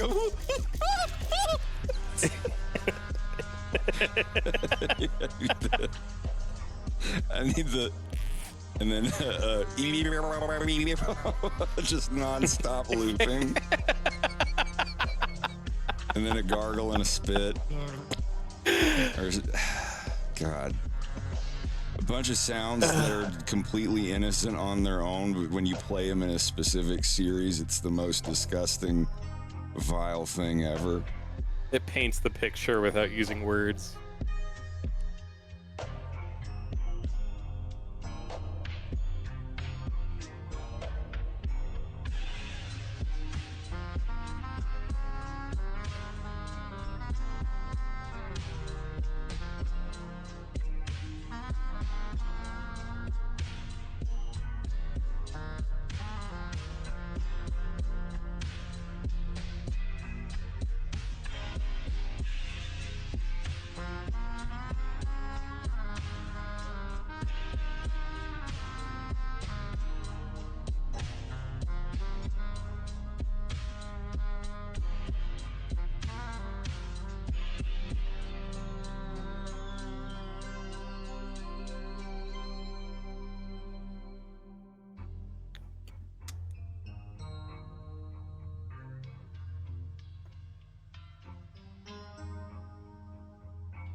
What does that mean? Oyasumi Ruku?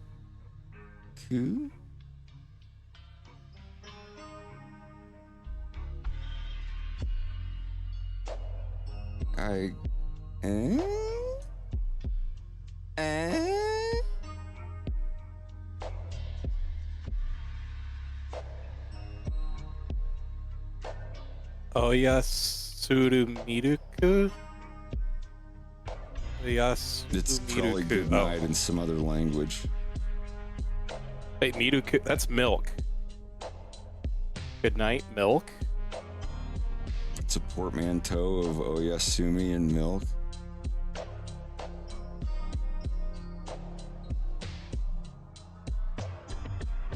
that's not a row. That's a roo.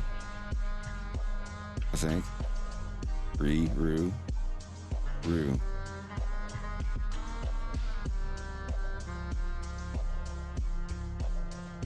Yeah, oh yeah, Sumiruku, not Roku. Miruku, yeah. Milk. Oh, good night. Yeah. It's Oyasu and Miruku. Good night, milk. Good night, milk. What? Wait, what? Why? Why? What?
Oh man, we went to Cherry Garden this evening.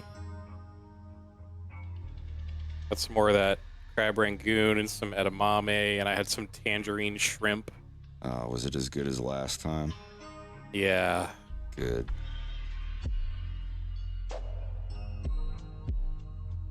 I got like some beef udon, and it was crazy good.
Today was Sunday? Fuck.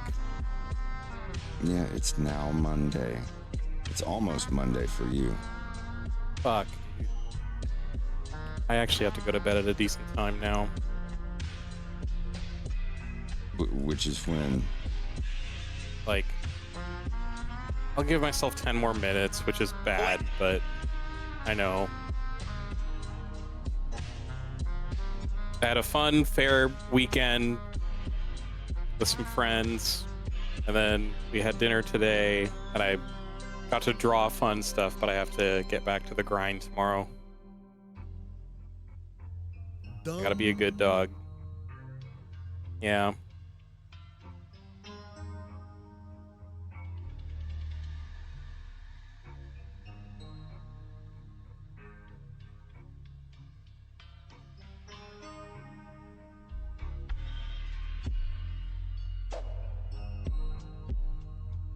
Have a good night, Rekka.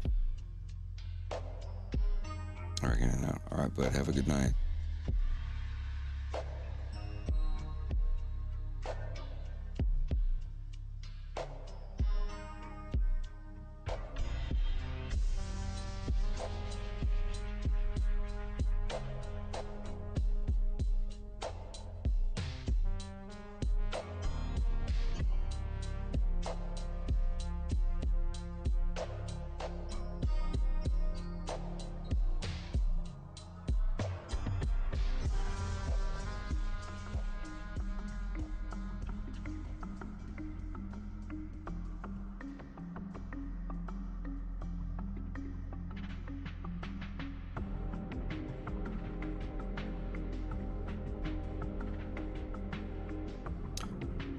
Rex, would you be up for starting over and doing a side-by-side of Parasite Eve with me?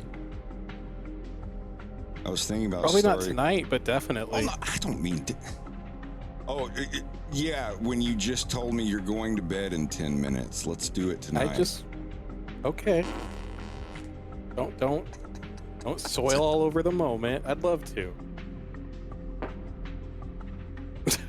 Just put a little cherry on top. That's fine. Just sounds like a haunted house noise. Beware the third step. It sounds like a fart. No, that was just a fart. That was a tiny door. A barking spider. A farting spider. Pocket duck. This must be the gallery. What a chamber of horrors.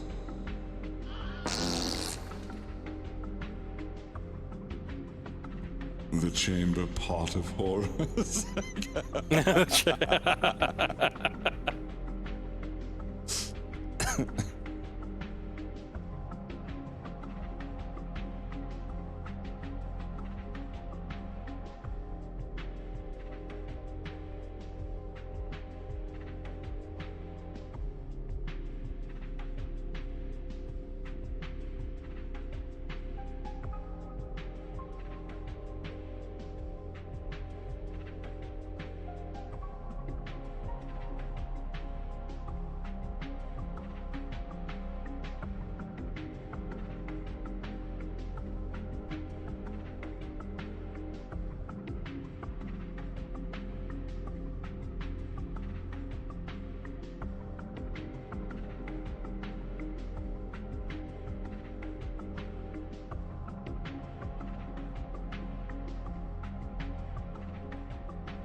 And this ad's gonna be so great. Is it coming along pretty good? I was talking about yours. I mean, mine is too. But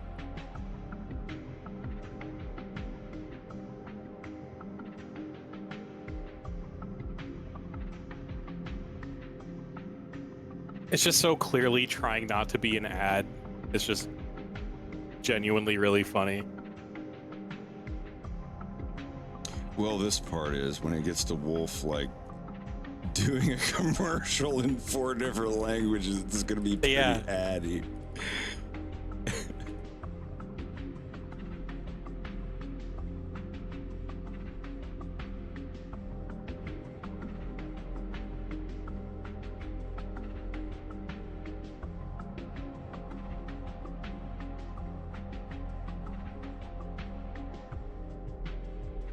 I'm wondering if I should not even make it, like, not even make the name of it anything to do with a plush. Because I think if I put the word plush in the name of the video, less people will watch it. Yeah. Significantly less people watched the Reese plush ad than any of my other, like, clips from episode 1 or 2. I don't mean that to be misleading, but it's the same thing on Twitter. If anyone has a sniff that it's like a link to a site or a Patreon or anything, no one will reblog that shit.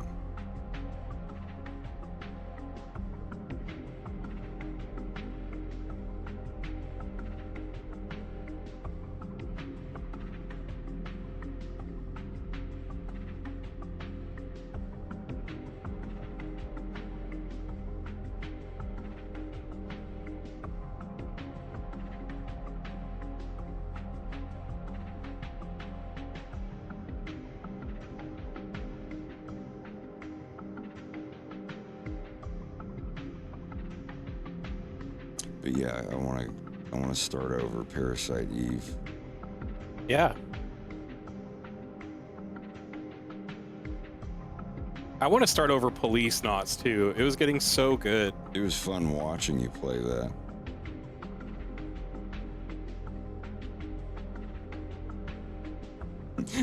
have moon face. Oh god, that fucking scene. Was that Police Knots or was that the other one? No, that was Police Knots because he was on that ship going back to Earth. And you get to comment on the waitress, on the flight attendant's ass. And she's like, oh yeah, it's because of the suits that we wear. It keeps you from getting moon face. I have moon or moon butt. It's just how quickly she turns it from being like you clearly hitting on her and just gives you a scientific fact that's genuinely like interesting.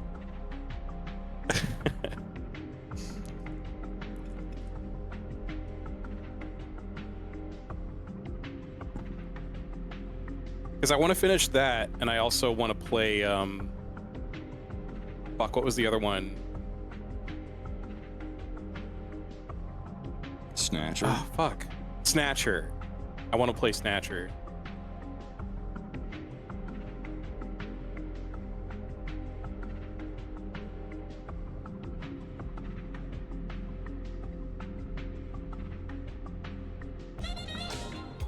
If I had to eat one and only one every day for the rest of my life, and I have to pick bread, rice, or pasta, and this is assuming I won't die of a deficiency. I don't understand the question entirely. I would pick bread. I'm such a bread queen. It depends on the bread, but I'd probably pick rice.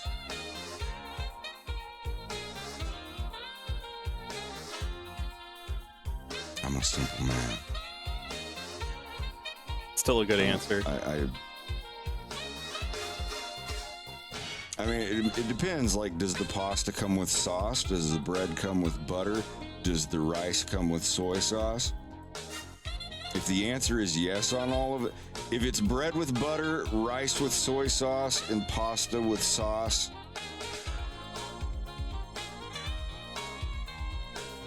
yeah, I lean away from the pasta. I don't know why. If it's only one of the three and nothing else, maybe bread. If soy sauce is included with the rice, I'd probably go with the rice. Actually, I don't know. It's tough. I like my plainer There's something really foods. primal. Yeah. Primal about what?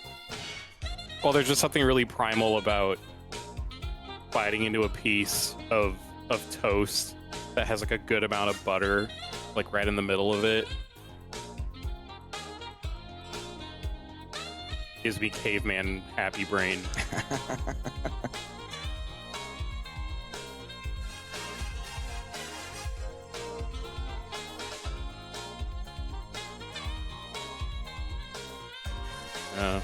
All right, it's good dog time. I have to go to bed. All right, bud. Have a good night. I'll see you tomorrow. Yeah. Good night.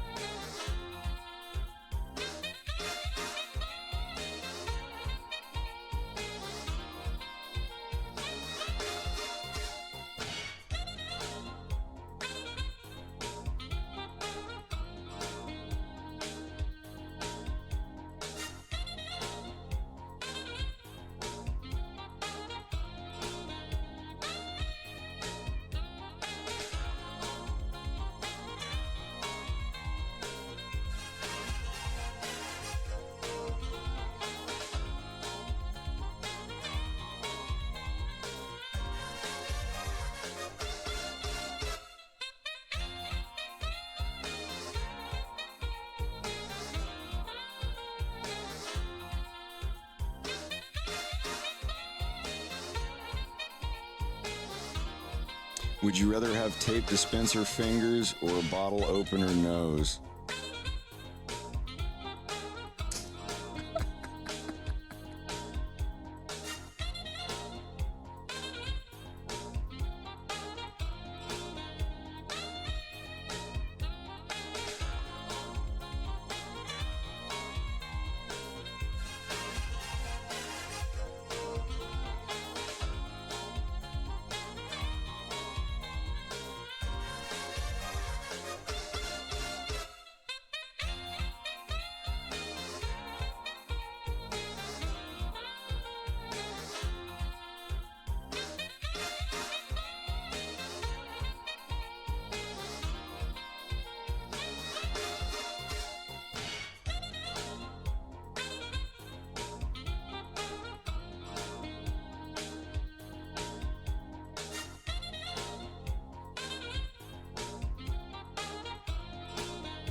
I'm doing all right. Just trying to stay busy.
No.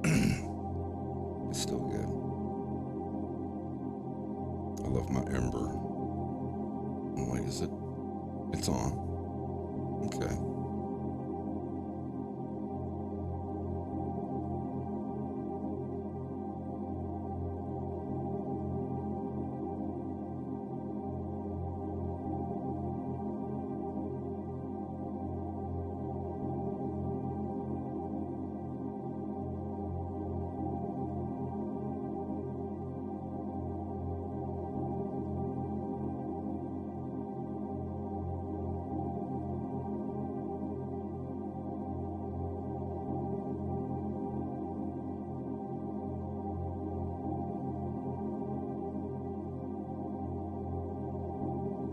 Everything I play is right there.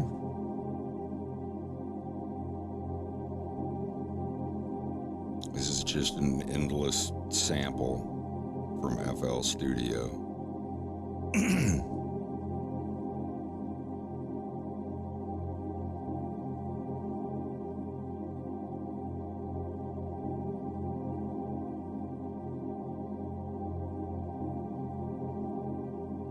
But I mean, if you just want a looping wave file of it, I could make one for you.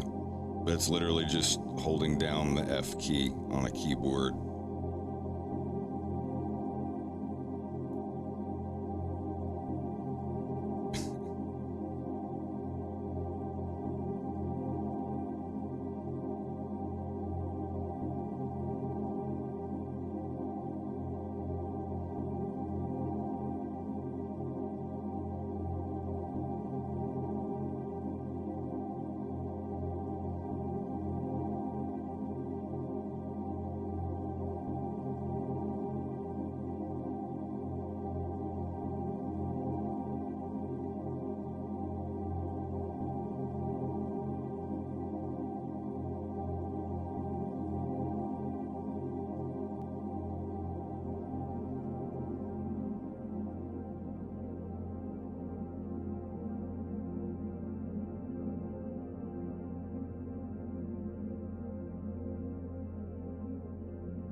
Have a good night.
God, I want some strawberry pretzel salad now.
Let's have some based Metal Gear music.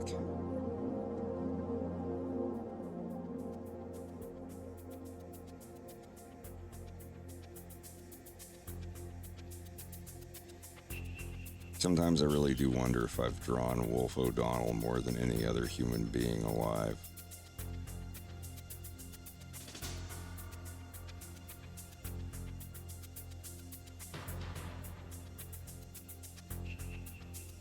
And Fox McCloud. I mean, they've both been animated a good bit.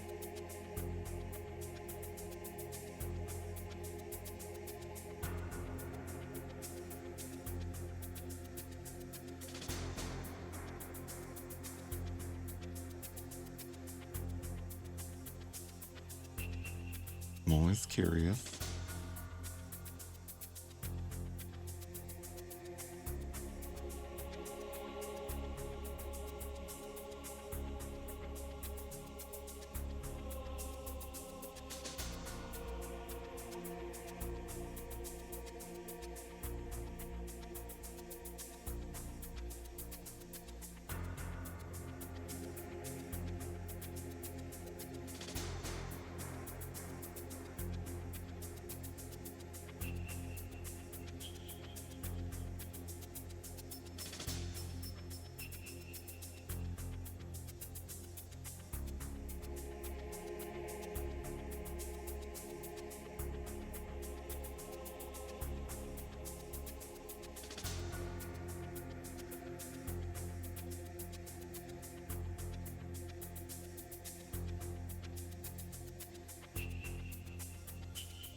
What is a flow state?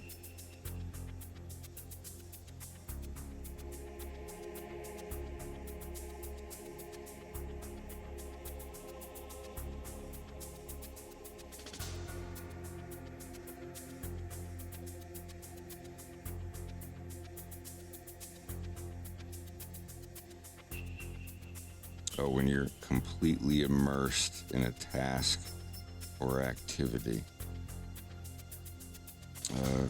Well, you get your phone far away from you.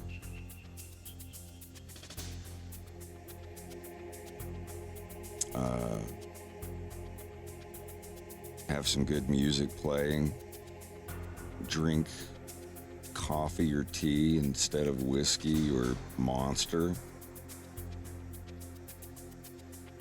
I found that drinking decaf Earl Grey tea, not caffeine free, have a little bit of caffeine in there. I mean, unless you're already hooked on Monster or something, then I guess just drink regular coffee. But put your phone away. And by away, not in your pocket, I mean in another room that you have to go up and grab it. And don't fuck with tabs on your browser.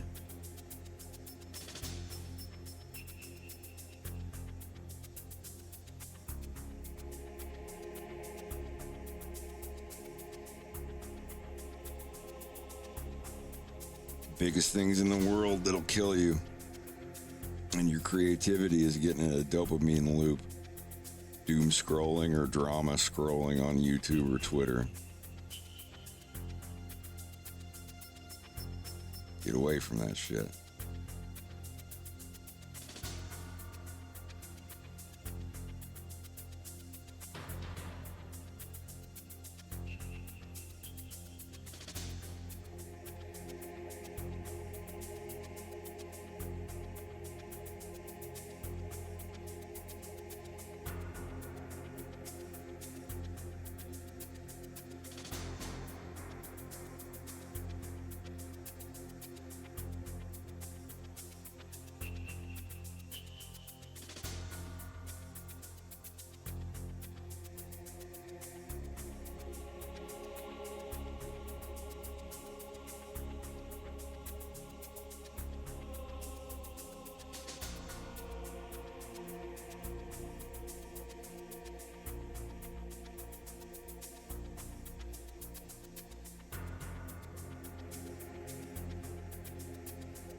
When do you usually add MSG to chicken? Is it before cooking or after?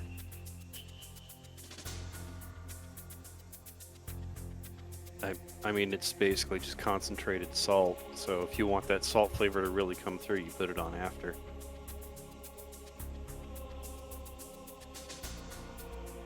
Or during.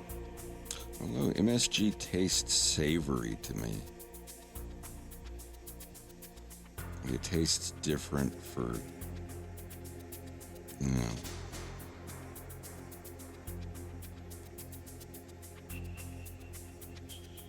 There's nothing wrong with MSG.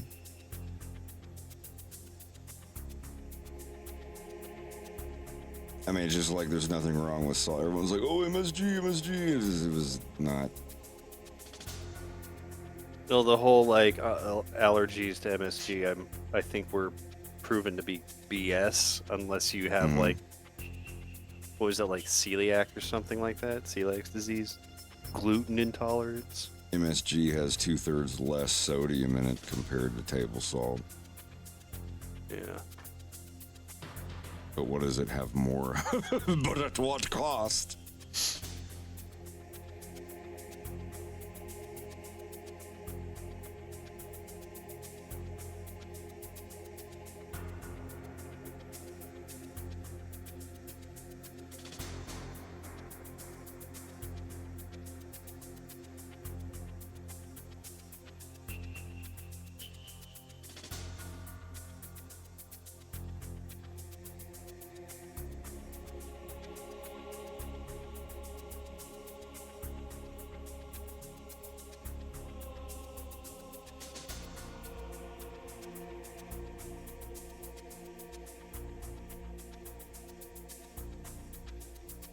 While there was once a belief that MSG could cause allergic reactions in some people, the overall existence of an MSG allergy has been largely declared a myth. Damn.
I want to fuck around with my synthesizer so bad.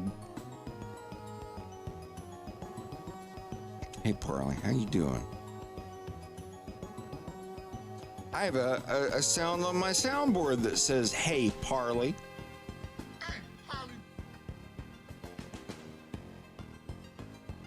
See?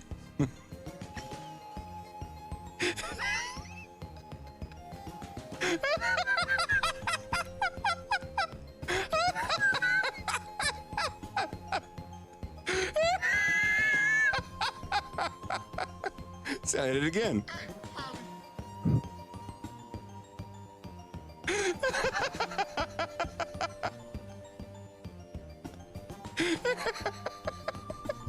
Now I have to play the whole thing for context.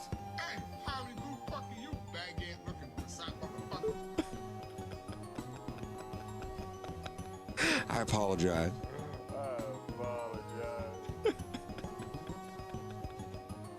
Je tombe, c'est ton risque de toi.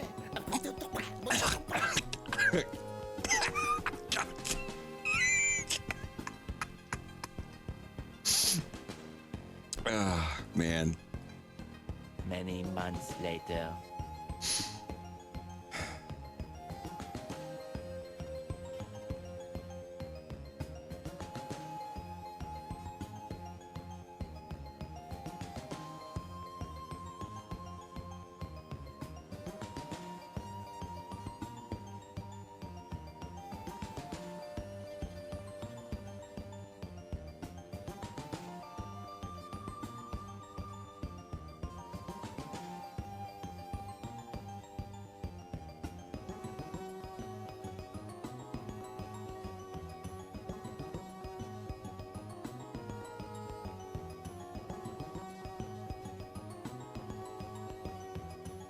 I want to play through and beat the original MSX2 version of Metal Gear 2 Solid Snake.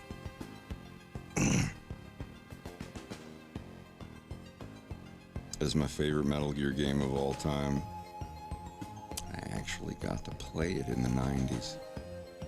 That's awesome. The game was 8 years old when I played it, but I still got to play it, and it was 1999. I think it was the year after Metal Gear Solid came out. I was like, wait, because we bought this furniture back in 1991 from a Japanese family out of their storage unit, and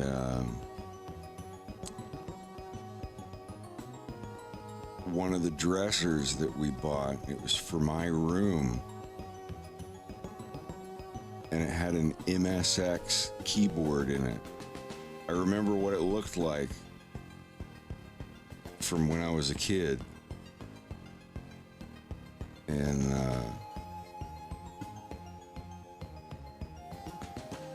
yeah, I think it was a laser MSX2.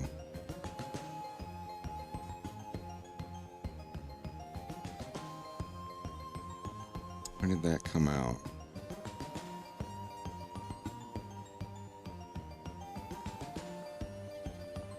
I don't know if it was not the laser. It was an MSX, and it was just the keyboard. I mean, that might have been the whole computer, but it didn't have a monitor or anything else like that. And I used that keyboard to pretend that I was, like launching a rocket and stuff like that.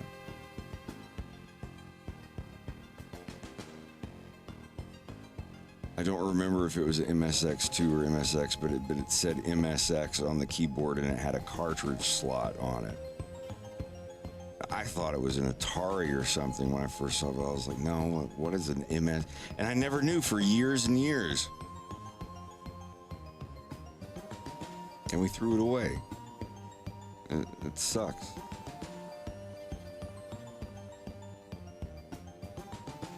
But if I wanted one that bad, I can go on eBay and buy one for $400 or whatever the going rate for video game consoles is now.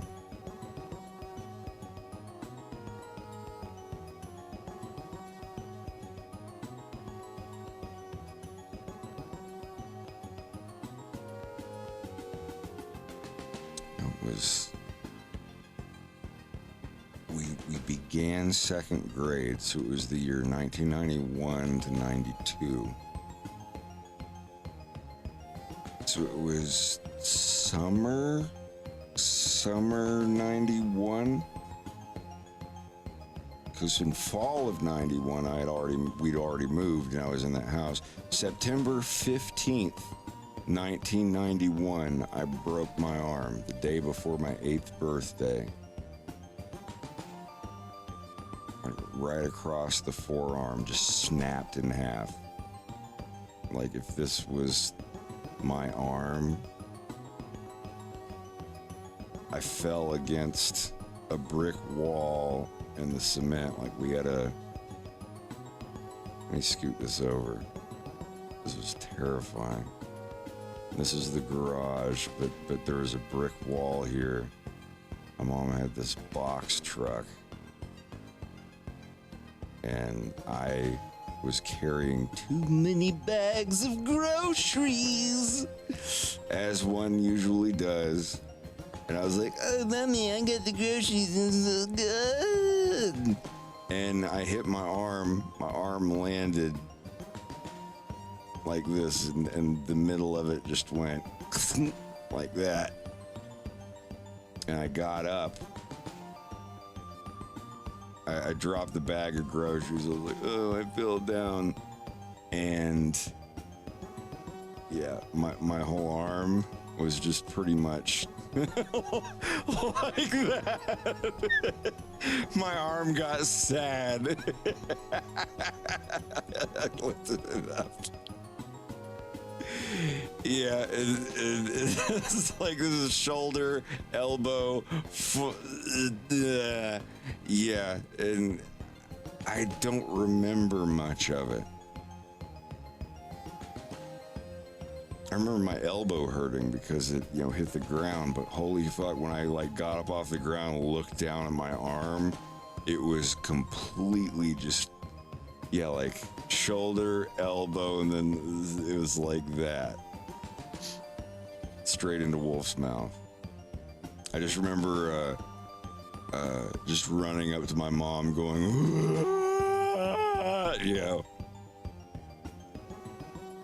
It wasn't even because it hurt, it's because I looked at my arm and it looked like it was made out of floppy rubber, and it just terrified me, and I just went straight into shock.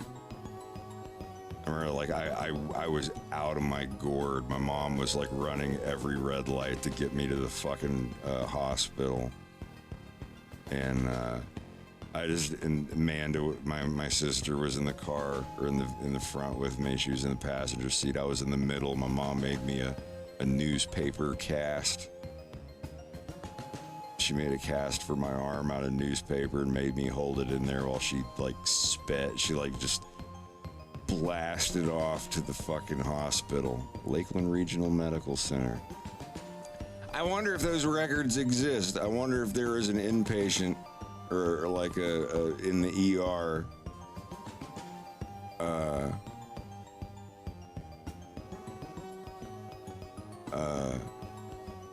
for Lakeland Regional Medical Center in Lakeland, Florida, September 15th, 1991.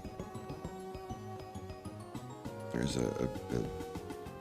1 day away from 8 years old boy named Matthew Gafford that was admitted for a broken right arm.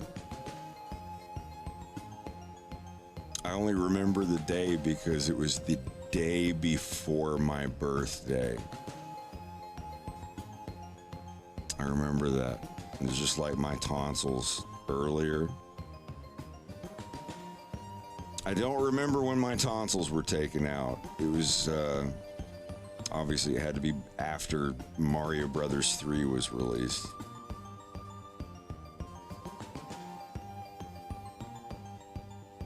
Okay, here we go. Mario Brothers 3 was released, so it was after kindergarten. I think it was during the summer after kindergarten. Wizard release date. 89. So The Wizard came out while I was in kindergarten. Probably saw it in first grade. So yeah, at some point in 1990, I'm willing to bet some point in 1990 I got my tonsils taken out. So remember when The Wizard came out, it was on pay-per-view. And I was like, and then that was the whole big reveal in the movie that there was Mario Brothers 3. The movie came out in December of '89. Mario 3 didn't come out until February the next year. Like almost 2 months later. After The Wizard, exactly 2 months after The Wizard came out.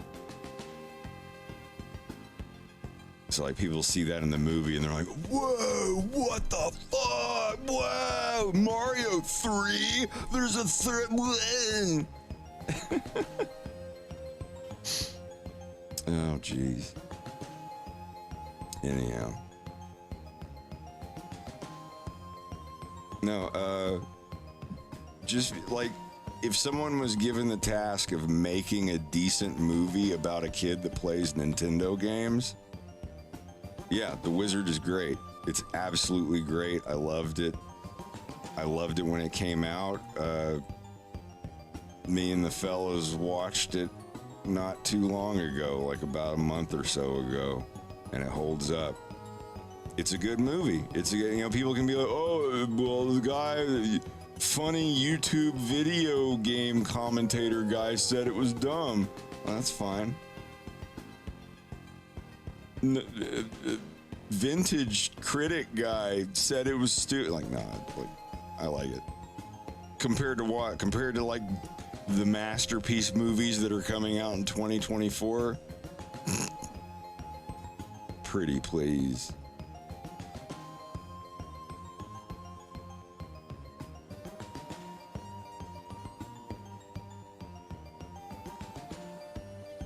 I'm not looking at it through rose-tinted glasses or anything.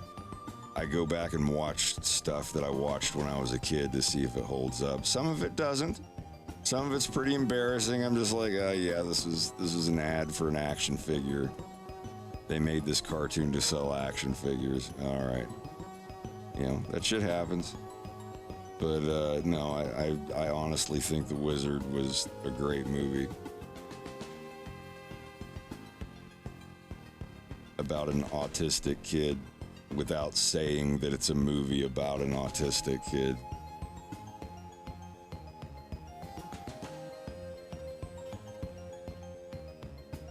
You didn't tell us this kid was some kind of pro. Well, my only complaint was that they never, ever released the soundtrack.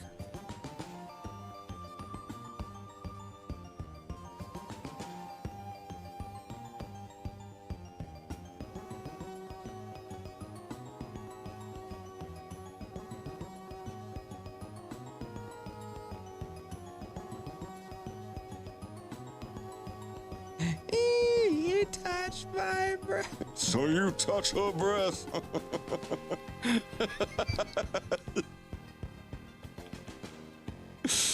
I wore that VHS out.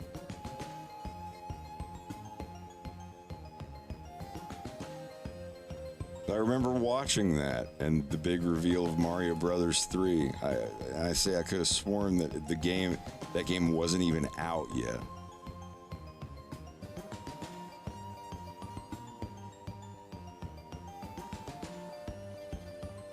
And yeah, when the movie came, because I saw it on pay-per-view, it was right when it was out of theaters, and I was like, I went to the store all the time and looked at video games, like the NES games, and there was never a Mario Brothers 3. And then right after I saw the movie, I went and got my tonsils taken out. I've told this story before. I was like coughing up, barfing blood, and I sounded like Boober from Fraggle Rock. My mom said I was like the most pitiful thing she'd ever seen. They wheeled me out in a wheelchair and took me back to my room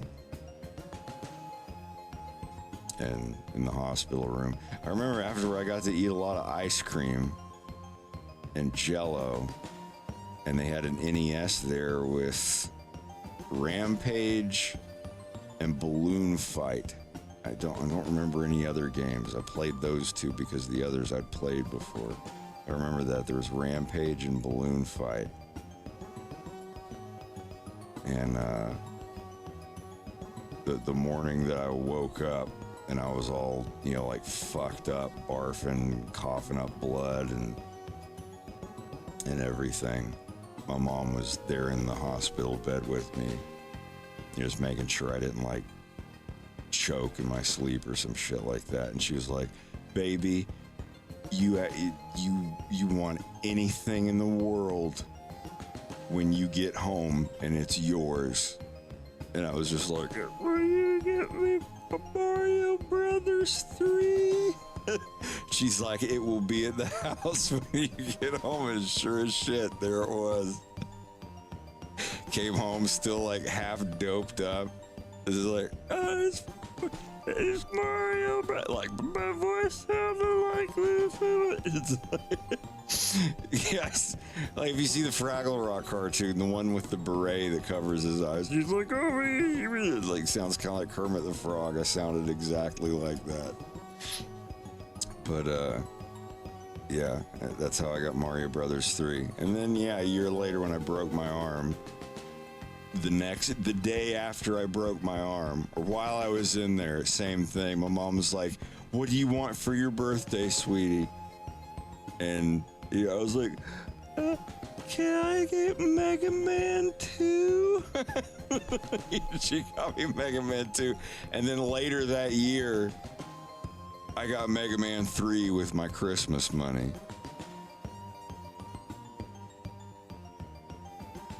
When did that come out? Yeah, it came out too late for my 7th birthday, September 28th, 1990. So yeah, like the first September that Mega Man 3 was available, I bought it. I bought Mega Man 3 on NES when it was just under a year old. Mega Man 1, I played it. It's all right. It was their first thing that they did, and it was okay. I wasn't fascinated with it or anything, but Mega Man 2 was my first Mega Man, and that's still to this day one of the coolest games I've ever played. And then yeah, I got the sequel just right when you hit the power. There's no like pre-screen or anything. Like, it immediately starts playing the theme. And that was like one of the coolest things in the world. That's one of my best memories of second grade. Was playing Mega Man 3. And it was new. It was new. I had played Mega Man 2 for like a year or so. And it was, yeah, it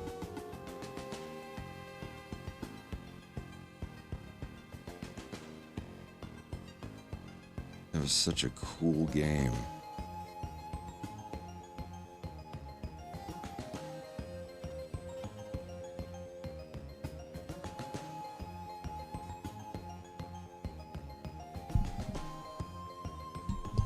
Classic Mega Man, 1987. I was 4 when that game came out. And then I was 5 when Mega Man 2 came out. I still think Mega Man 2 is the best one. The story behind Mega Man 2 is very interesting. It was basically like a labor of love, and the company was like, "All right, you guys can make it, but you got to do it on your own time." And it melted faces.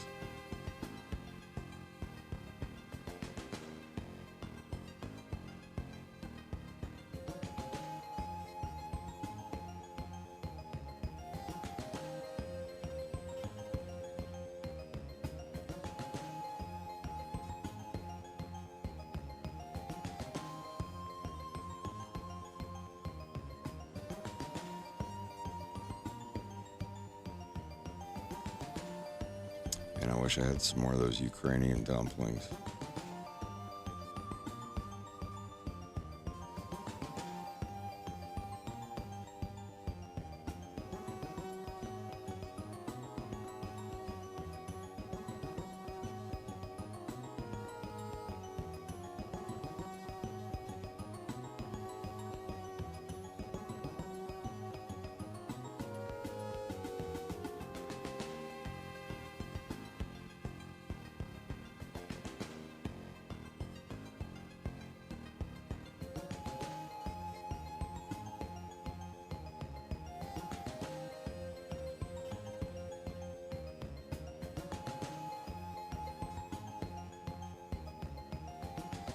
Message!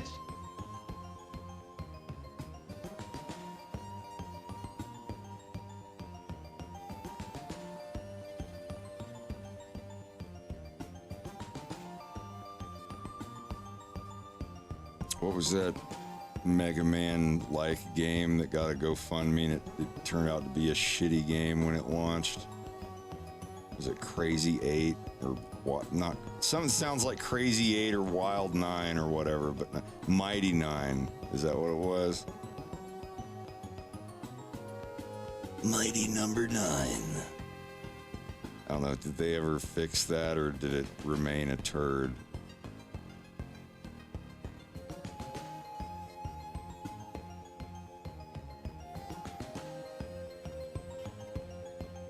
That's a terrible trailer.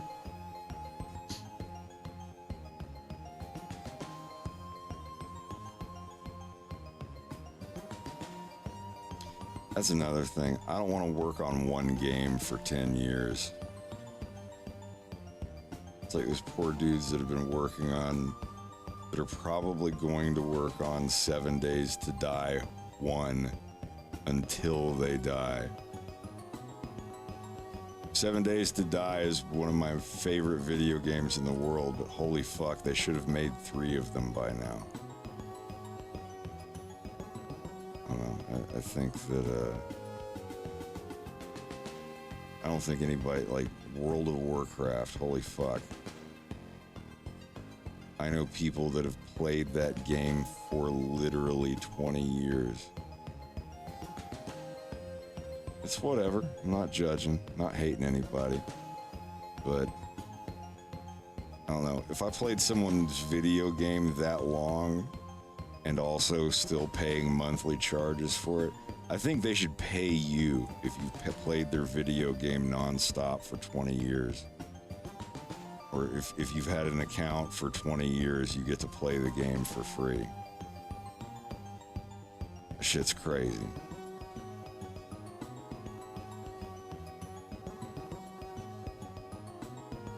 I can't imagine, like, I don't know, what was I playing 20 years ago? CS 1.6? I guess. Yeah, 1.6. For the Steam version that had the shield. And then CSS, Counter-Strike Source. That was the main one for a while.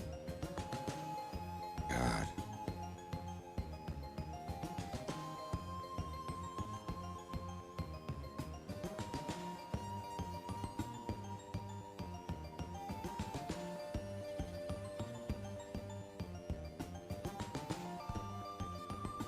All right, Abyss, have a good one. Good luck with your stuff tomorrow.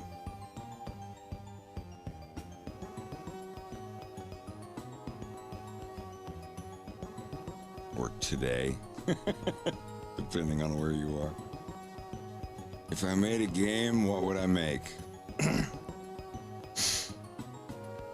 think the last video game I'm ever going to make is going to be For the Violence.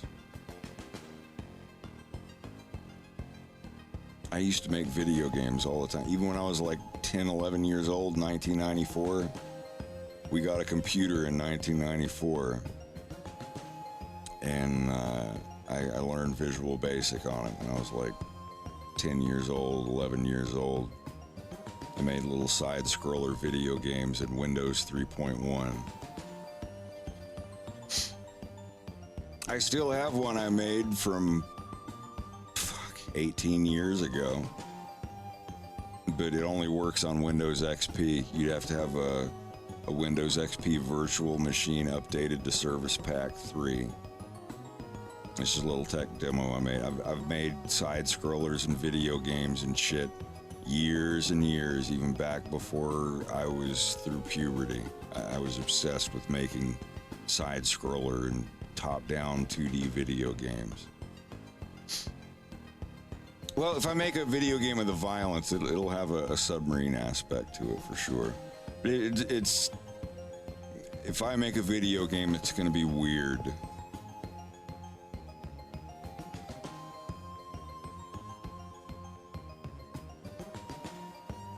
Like it's not gonna have like, oh, designed for achievements and loot boxes and crates and speed runs and blah blah. Like, you know, it's gonna be just barely a video game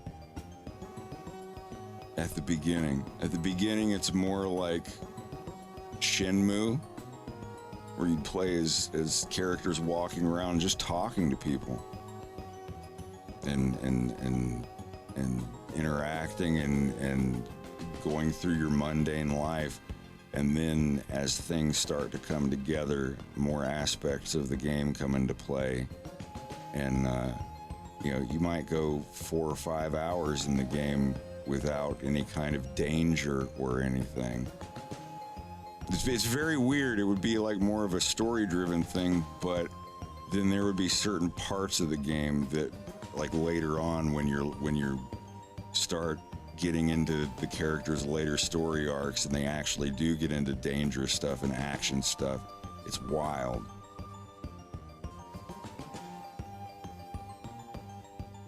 And then it would go through a bunch of different genres,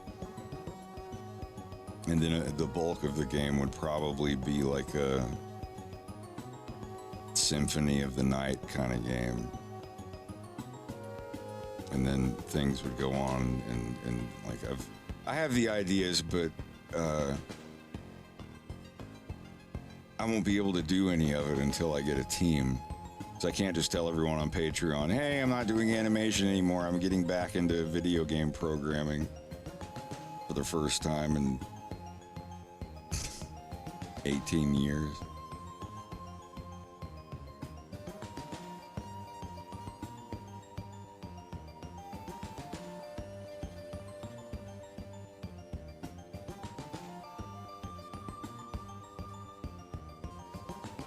Do I have a... Oh, I can't full screen that, can I?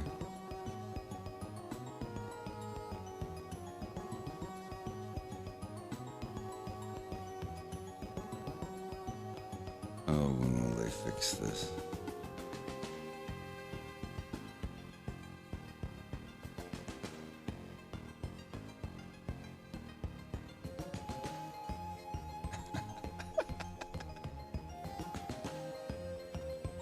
This is, I made this in a weekend just to see if I still had it, because I hadn't. He's supposed to have, the arm in the back is supposed to, like, aim whenever he's running. That's why he only has, like, one arm when he's running. But, ow. Ow. It's just a little thing I made in a weekend to see if I still had it.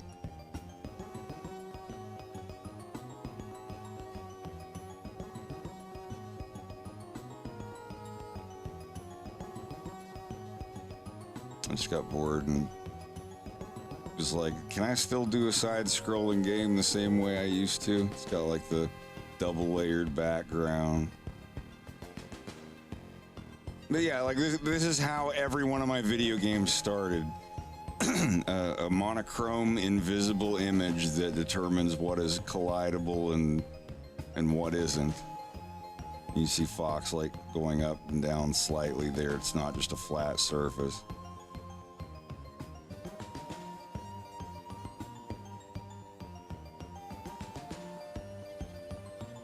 Yeah, me and Greg just sat down with tutorials and was just like, all right.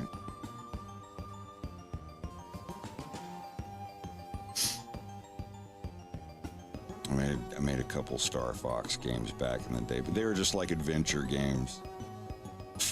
You start out outside of your R-Wing walking around with a blaster.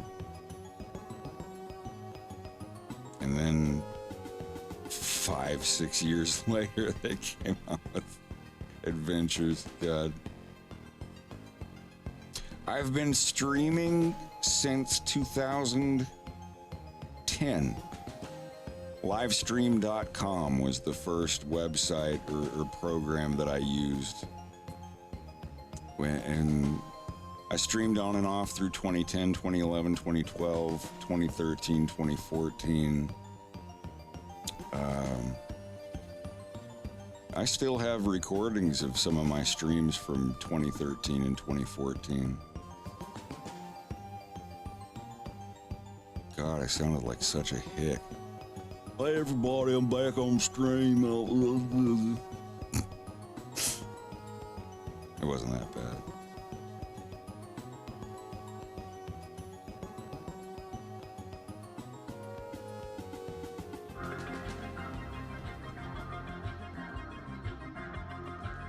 Yeah, it was livestream.com, then it was Picardo. And then I was on Picardo for a long time.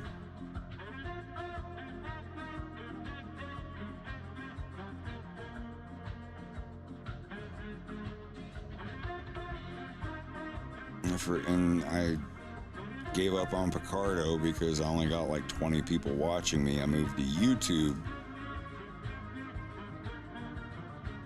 Yeah, April 20 something.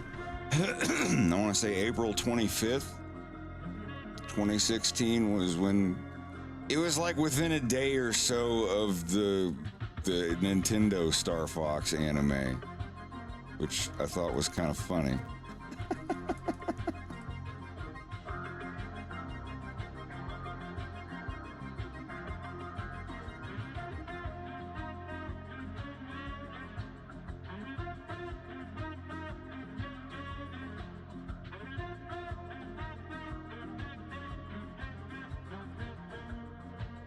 What IDE am I program? I don't know what an IDE is.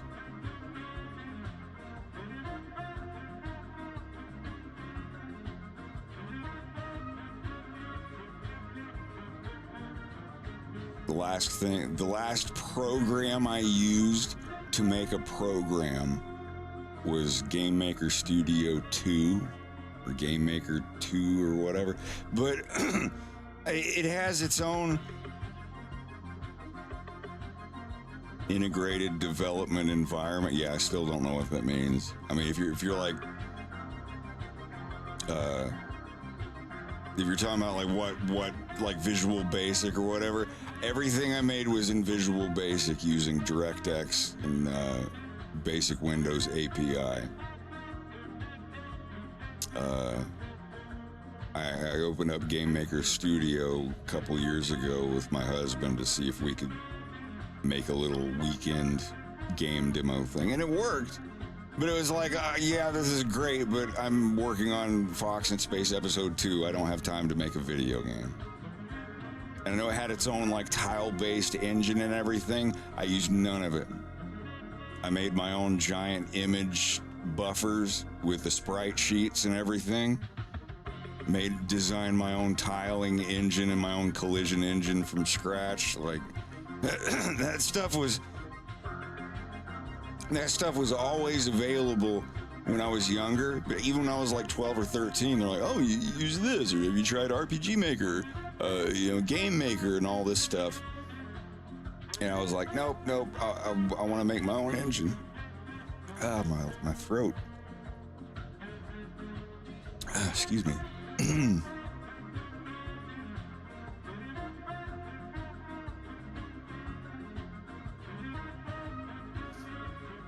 You know, the video game that Fox is playing in episode 2 is just an animation of grease pencil. I wonder if it's actually on here. What is wrong with my voice tonight?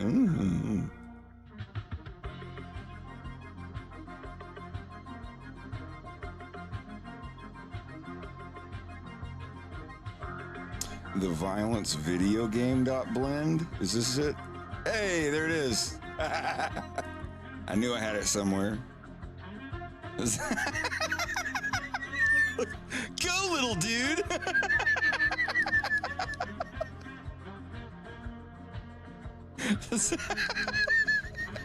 Yeah, if you wanted to see what the game that Fox is playing in like full HD, I haven't looked at this since I exported it. Oh my god. Yeah. It sure looked like a fucking video game, didn't it?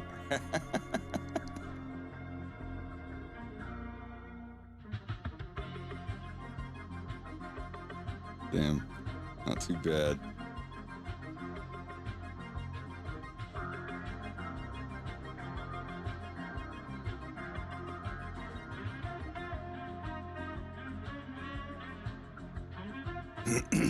So yeah, it's just it's a grease pencil.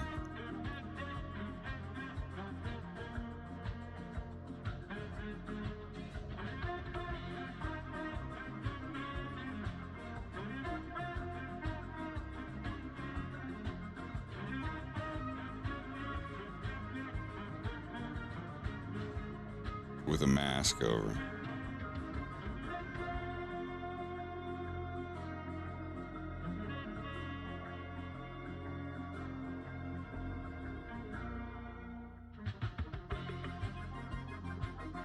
Anyway.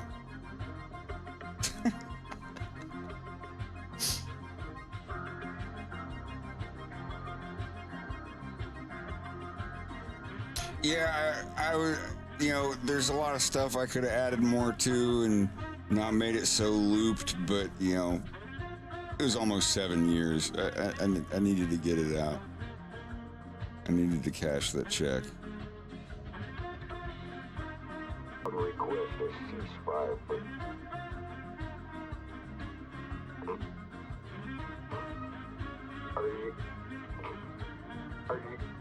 Are you guys going trick-or-treating? Suck my fucking ass, you goddamn stuttering fucking parrot!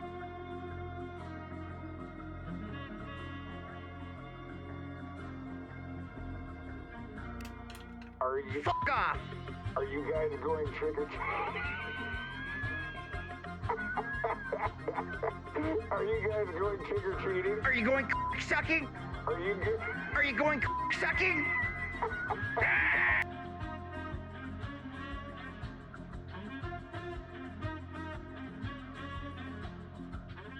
All right, let me go get some water real quick. I'll be right back.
Oh, I want to play with my synthesizer. I'll not next time. I'm sorry, but I did see what you were doing.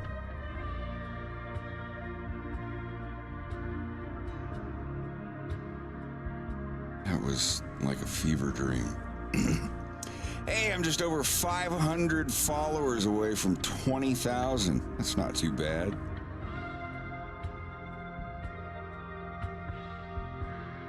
Dumb. Oh, I don't think so. I don't think so. What are you doing, Poe? What are you up to? I'm sketching and trying to find the TV I used to have in the 90s. Oh, I hate that. Well, the be, shitty thing is that I remember exactly what the remote control looks like. I don't remember the brand at all. It was the weird triangle one you were talking about? Yeah. I'll find it eventually.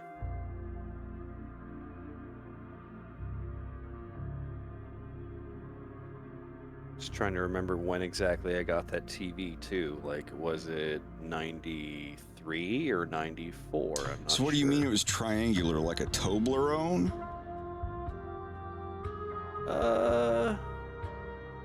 No.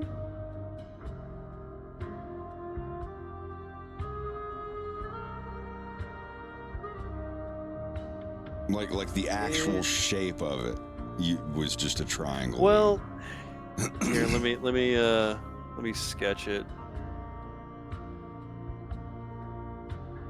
Yeah, do if you can.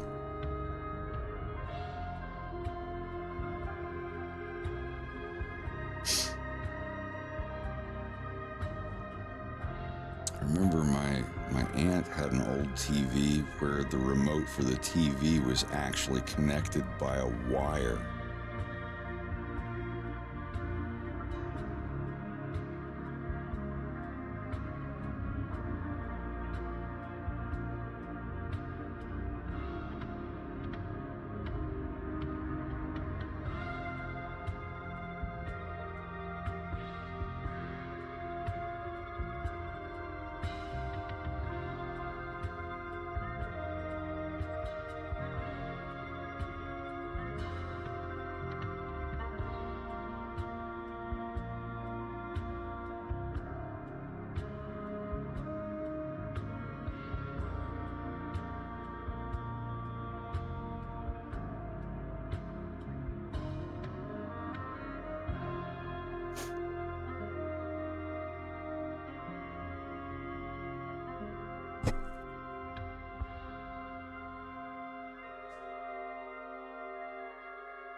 It wasn't a Sony Trinitron, was it? I don't think so. It was this kind of weird triangular shape, but it was flat, not like rounded or anything like that, because it could fit to, I want to say, maybe AAA batteries, because I think they were small batteries. It might have been AA, It was but a color TV? it wasn't a huge honking remote. It was a color TV. The remote was black, but the buttons were like a light blue. Can you remember the earliest year that you had it? Yeah, Voyager had just come out, like, as a series. So, No, I like, mean, like I think 91, 92, 3. I think 92, 93. So the TV could not have been made any later than 93. Yeah. Or like released, like I mean, they could have produced it after that year, but I mean, like made in the Yeah, year. like my grand had a variant of it, like a newer version, but it had a different remote by then.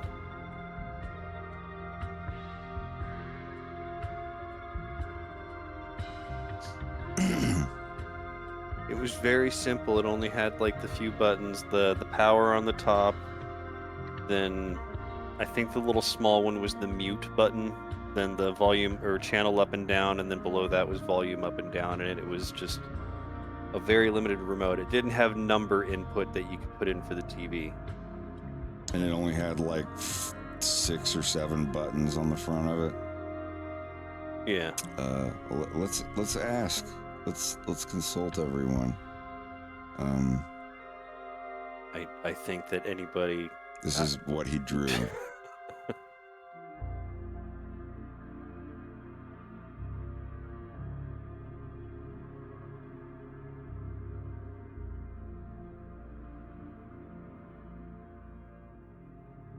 See, I keep thinking that it's an RCA remote, and it might even be an RCA TV, but I'm not sure.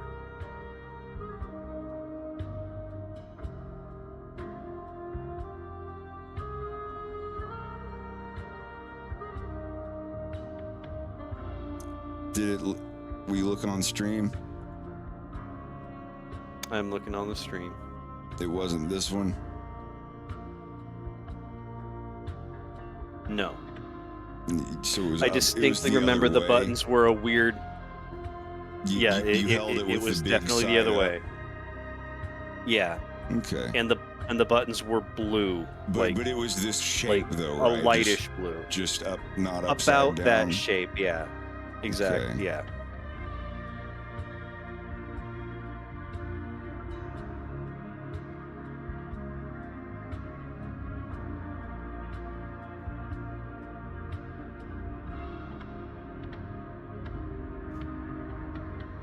I doubt I'll ever find that TV ever again. It was small and I loved it. The thing is, those companies,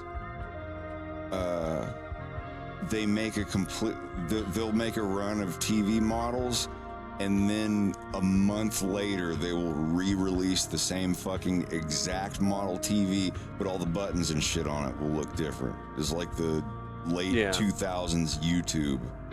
Every day you wake up, they've got a new fucking theme for you.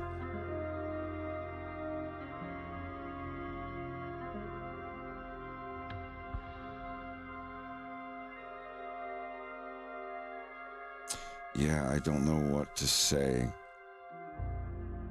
You can always look and keep an eye out. And maybe there's some weird website where some guy like takes all the time to put this carefully noted list together of every TV remote he's ever seen. I truly hope to find somebody who is that hard on the spectrum to be my saving grace. Yes. I knew a guy that had like pretty much every computer from the late 80s to early 90s, like all the different versions of the Commodore 64. Oh my God. But yeah, that's all the information we've got. It was a TV that's been out before 1993.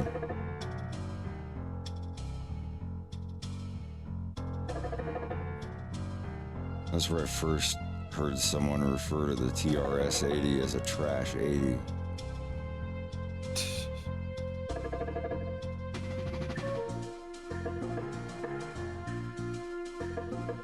Yeah, next off, if you find it, I mean, that would be awesome. I've been looking for a long time. I don't expect to be able to afford it right away, but if I can find one, I will buy it. I just really want that TV again. There are, I'm sure, 1,000 others that are just as good, but, you know, you want what you want.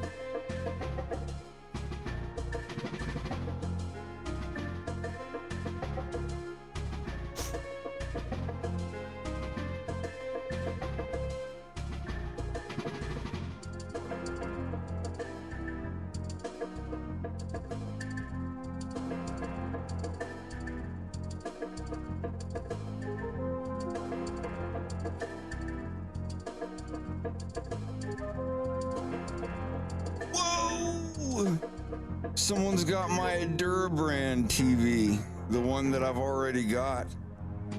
Holy fuck, there's a lot of them on here. They had one for sale at Staples up the street here like 2 years ago. This is the TV that my stepdad gave me before he died, and they had one up there for sale for like $30, and I didn't get it, and I regret it. But it's fine. Mine works fine. There's nothing wrong with it. Yeah.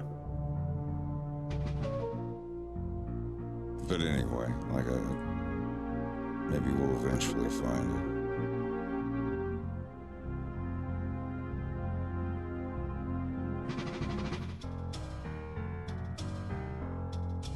You know what sucks is that I don't even remember how I lost track of the TV itself. Like, I think we must have given it to like my aunt's kids at the time, maybe, so that they could play their games on it. And if that's the case, they definitely trashed it because they trashed everything. But the only reason why they would have gotten it is because I had gotten a new TV that was slightly bigger.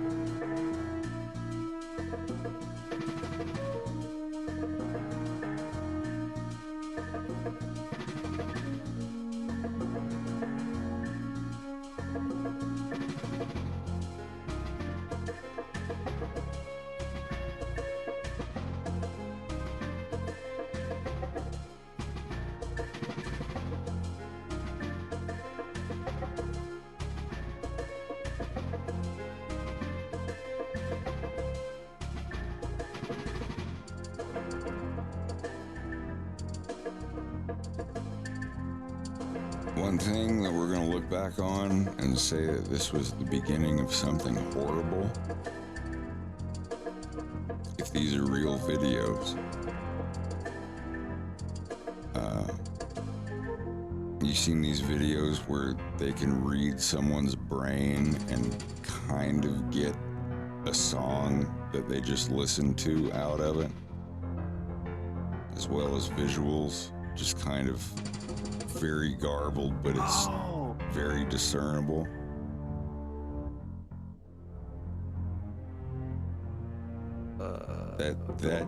That shit right there is like, I'm halfway through writing a script for my TR show, and I better write it quick. That's all I'm saying.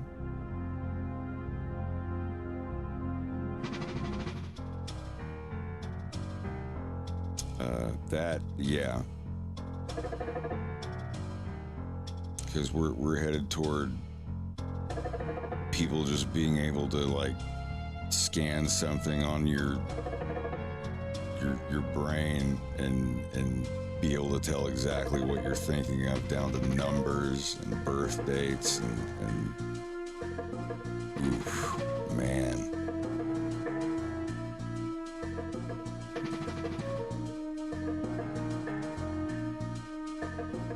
Forms of identity in the future are going to be very interesting. I don't know what we're going to do about it, but I don't mean to say any of this to scare anyone. By the time this shit starts happening, I'm going to be like 90 years old. And I'll be like, oh, this world's so weird. Oh. Just...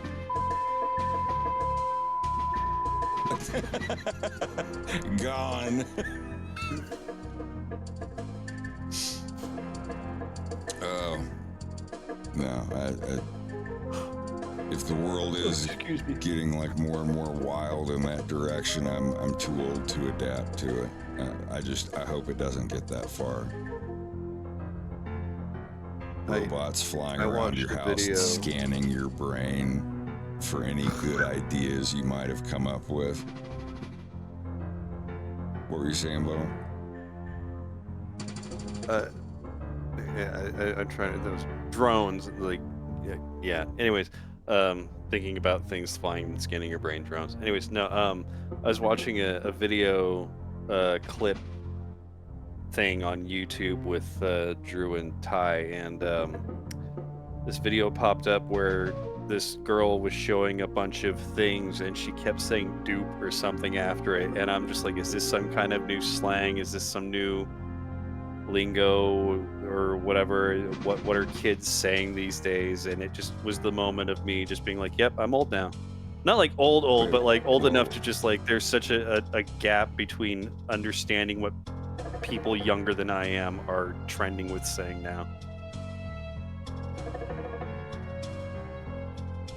And it's not, I don't know, a lot of it's not that it's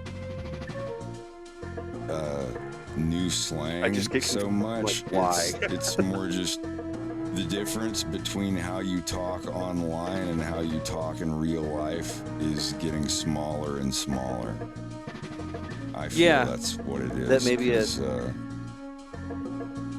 There's just, I don't know, there's a way you talk on the internet shorthand or whatever, but it was never meant to spill over into real life. What have we done?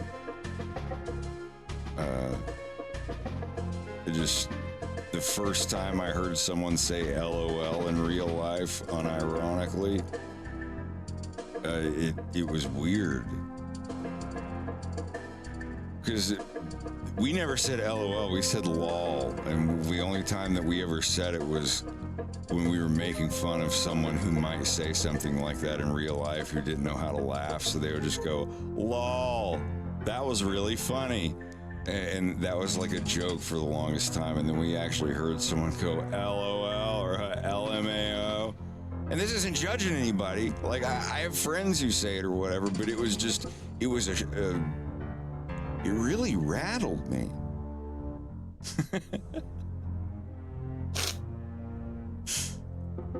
Why do looks matter? Sorry, I just think of that. Pew, pew, pew, pew, pew, pew, pew, pew, pew, pew, pew. I want to make some patches like that on my synth. I want to play my synth so bad. I mean, you can. I've been going for 5.5 Play it hours. right I can now. spend the last 30 minutes of my stream fucking with the synthesizer. I've barely touched it.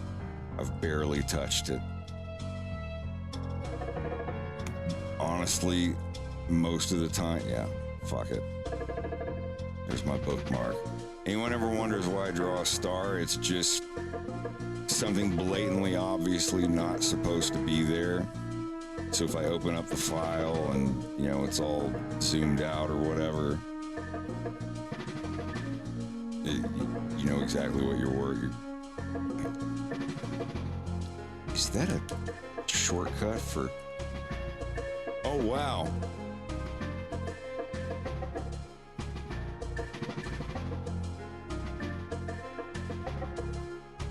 Sorry, I didn't know about this keyboard shortcut. I was hitting it thinking it was zoom in.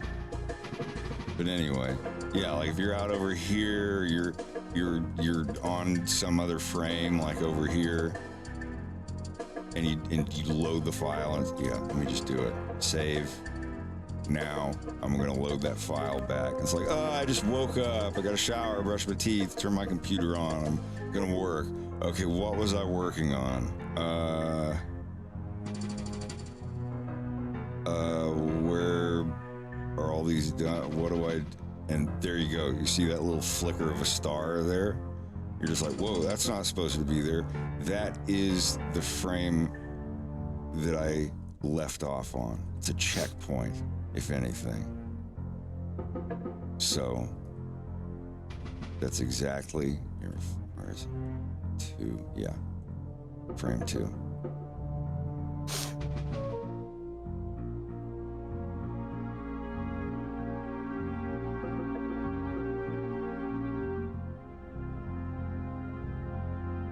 So I want to hide all the other layers. You can put a note there. Alt. H. And just save it. Just like that. So when it opens up, you're like, okay, this is the frame. Alt H. Okay. And that unhides all the frames. That will remind me that I had all of the... Because when I'm here and I'm drawing this, it's like, oh, well, I got to draw the body too. And it's like, no, you've drawn the body. It's just hidden. Remember? You hid it. Oh, yeah, I did. Alt H. There. Okay, duh. Yeah, I'll leave little things like that. Because when you save, it saves it's like a save state in a video game. Blender, when you save, it saves the layer you're on. It saves exactly where you are, which tool you're using. See, I'm in the drawing tool right now. Save it. I go to a new general thing where I'm in the pick tool. There is no grease pencil. I'm on this menu. Now I load mine. Instantly, I'm back here and I'm back in draw mode again. It literally saves the state of all of your menus and everything in the file. Exactly how it was when you hit save. Adobe could take some notes, but they're too busy sucking out of your wallets. Anyhow, yeah, I can move my camera. Let's see how fast I can do this.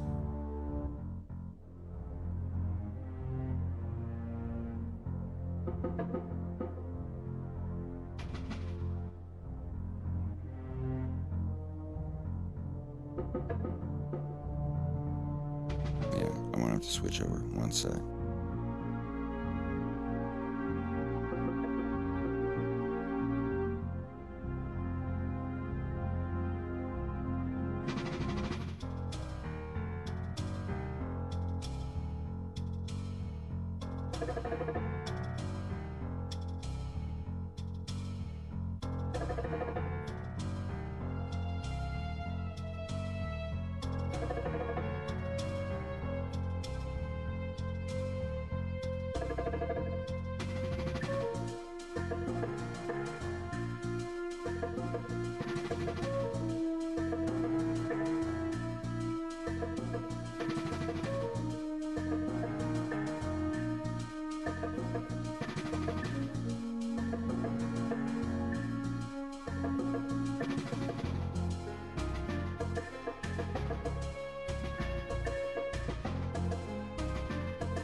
All right, I'm just hooking this up.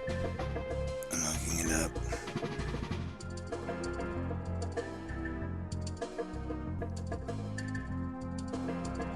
Face rig. Oh my goodness.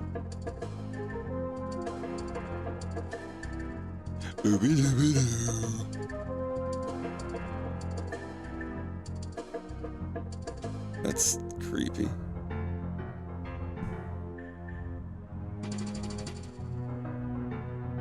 Okay, that's not too bad. I open up the camera, zoom out, except for one.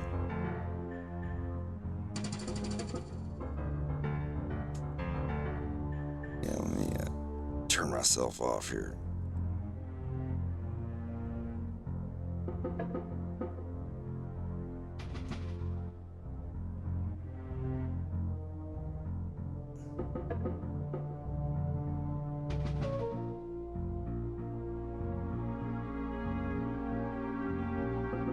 Just gotta adjust the camera like I always do.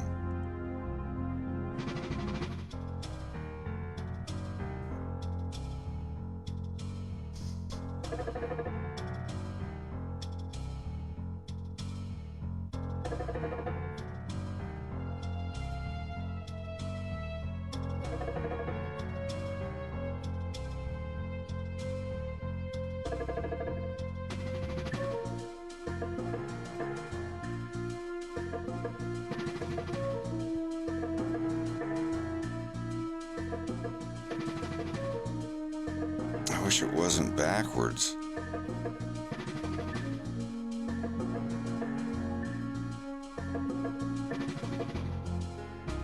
All right.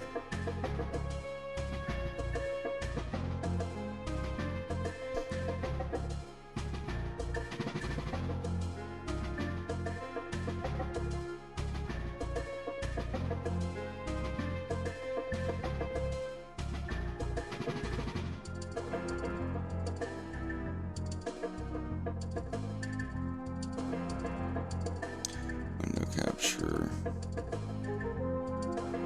Once I get this set up, it'll be easier in the future.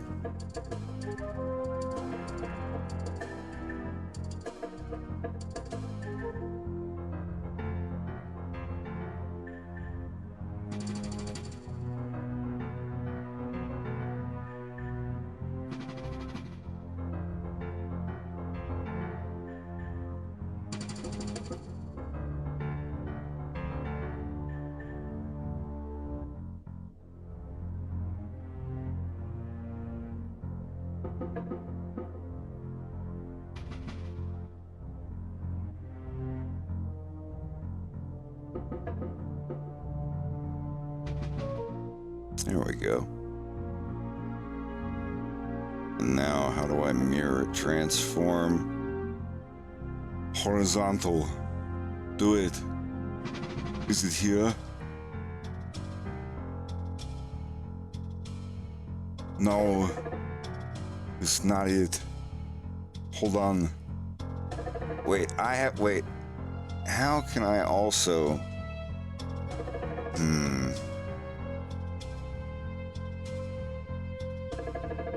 There's a way I can do this. I know it. Do it on Discord.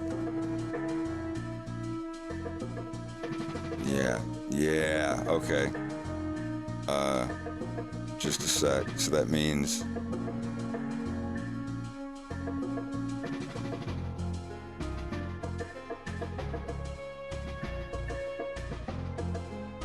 I'll never have to do this again, hopefully.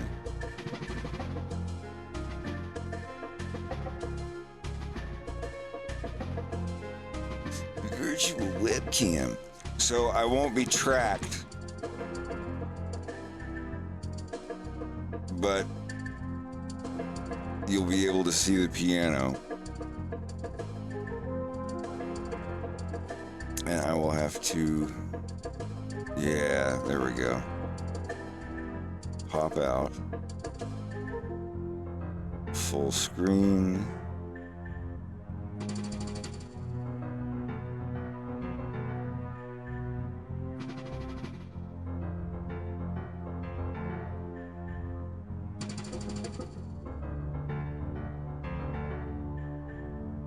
All right.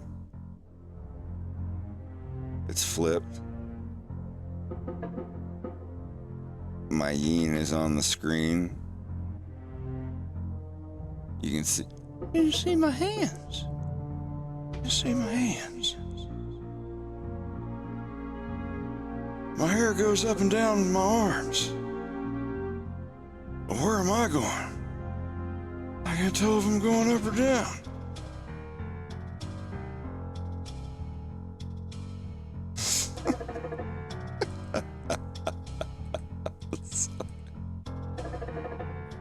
All right. I'm done.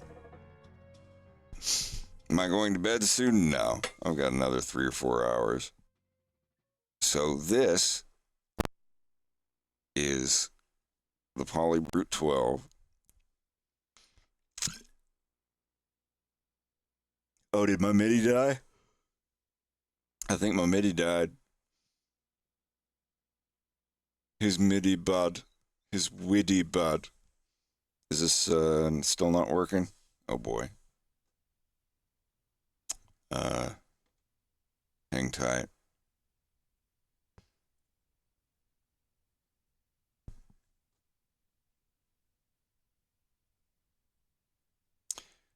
Not enough memory.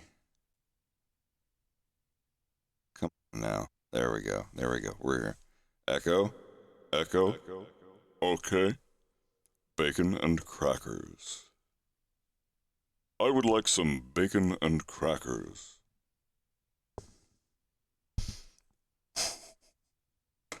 All right. So this is the Arturia Polybrute 12.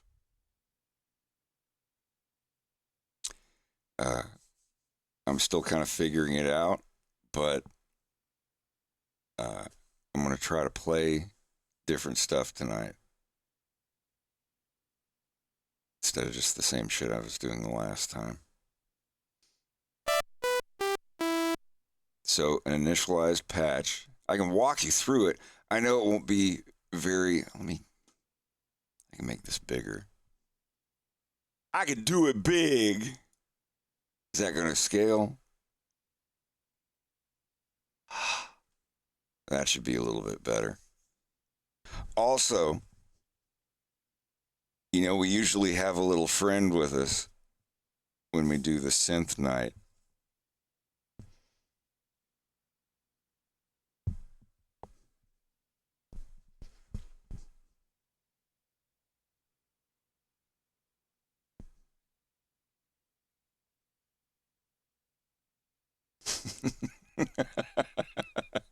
In case you haven't seen,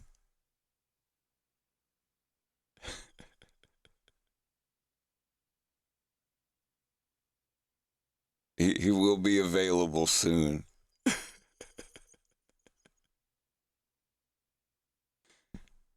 Yeah, he's going to hang out with us tonight. So, this is the Polybrute 12. I have it initialized to a basic patch. What this does, I'm going to set him over here for now. We'll get to those later.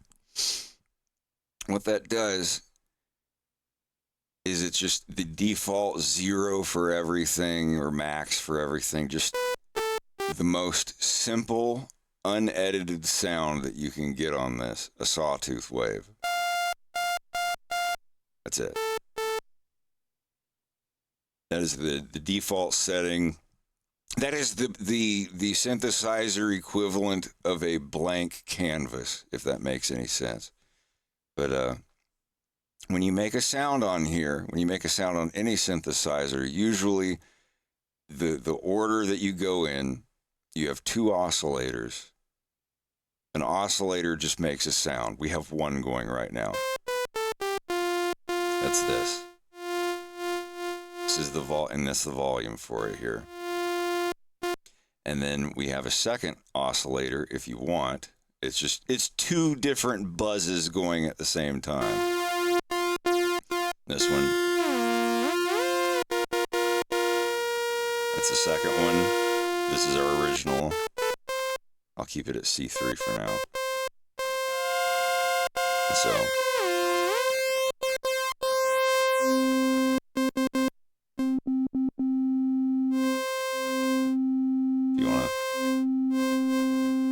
This is the second sound. So we have 2 of them here. You can kind of hear them flanging. Let me turn it down a little bit. But for right now, we're just going to use one. Just the one. This one up here. And this knob changes the shape of, a sawtooth, a square tooth, or a square wave, a saw wave, triangle wave. The waveform looks like a zigzag. This is the knob that adjusts that. So the first thing you do is you set up your oscillators. It's the basic buzz that it sends out. And the way a synthesizer works is it sends those oscillators out, and then they go through filters, then envelopes, and then there's like slow moving oscillators that it's like an invisible hand turning a knob up and down slowly or as fast as you want it to do. And that's what the LFOs, the low frequency oscillators, are for. So you do you set up your oscillators, your voltage, the VCOs, voltage controlled oscillator. Those are your noise makers. That's this noise that you're getting. It's kind of like some FM synth sound going on there.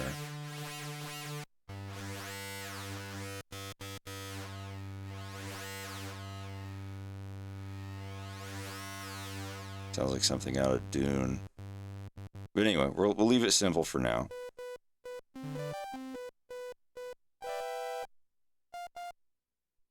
Just leave it back at default. Check it out. Sorry, I always giggle when I do that. Dum, dum, dum, dum, dum, dum. That's these notes.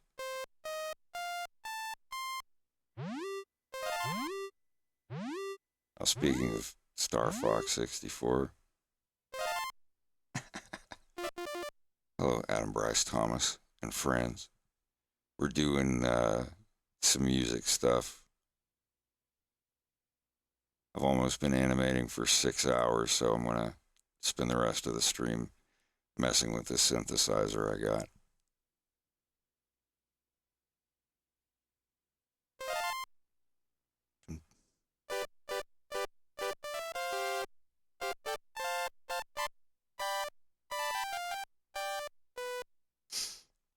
But yeah, so we've got our sound.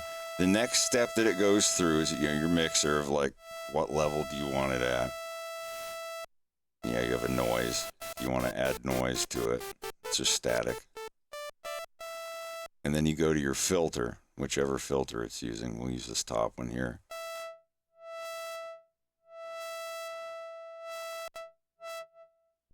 You know, this is in the things you hear in techno songs where it's like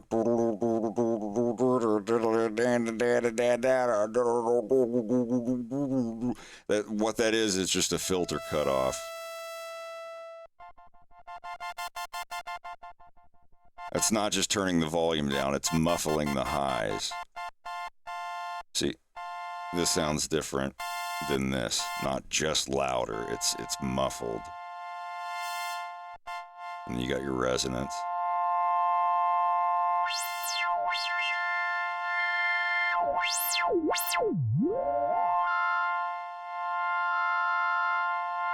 You can kind of see what it's doing here. Some of these have actual graphical representations of what they're doing to your sound for them.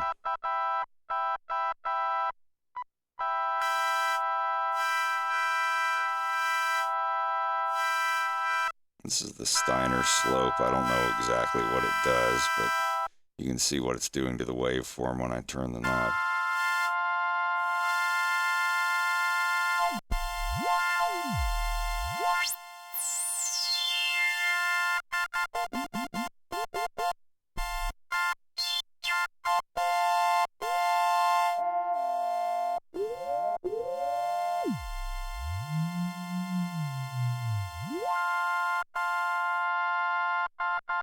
I think I'll leave it there. And this is just level, like volume. So when you get past your filters here, how you want to like muffle the sound or resonate it or whatever, then you get to your voltage controlled amplifier. I think that's what the A stands for. But this is your volume envelope. On default, it's set to this. Sustain all the way up. Otherwise, you won't hear anything. But anyway, attack. I know there's a lot of people in here that make music, and this is like kindergarten stuff, but some people don't know this. Attack is like the fade in of what you're playing. So you start like putting attack value up.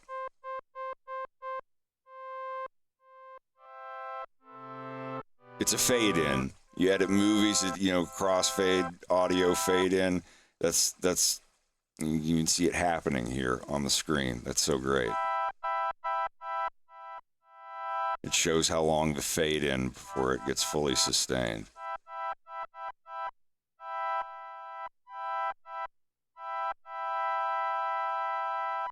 Decay is like, if you watch the waveform here, this is the timeline if you hold it pressing the key. I don't know if that's big enough to see. Let me check. I want to see. I'm curious.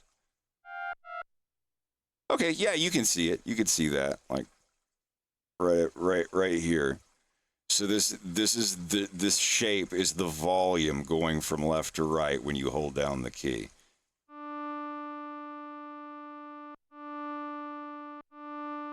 See how it goes? It looks just like that on the shape. So you would leave the sustain all the way up, so decay doesn't really matter.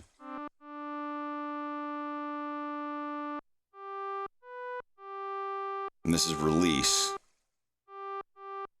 And this is the fade out. See, so the attack.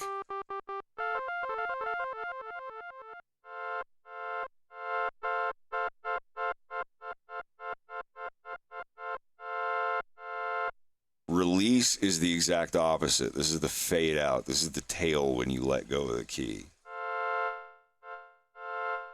Turn the attack back down so it's instant start. No release.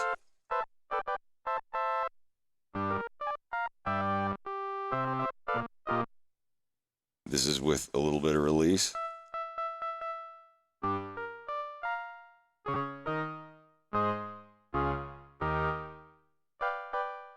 A lot of release.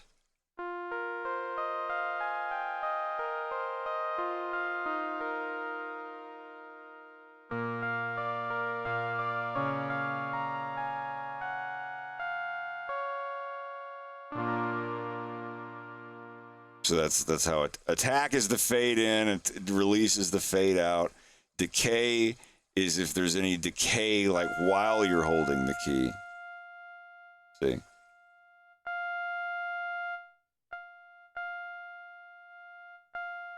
See where it's louder. It's louder right when you press it. It goes bing, and then it comes down held here until you let go of the key. That's what sustain is like when you're holding the key. How loud is it? If you just want it to always stay as loud right at the start, then decay doesn't matter at all. You can leave it down at the bottom if you turn sustain all the way up. With these settings here, attack, decay, sustain is the third one, and then release is the fourth. By default, it's playing a sound until you let go. So attack is the fade in. Just soften it. That's none. And that's a little bit.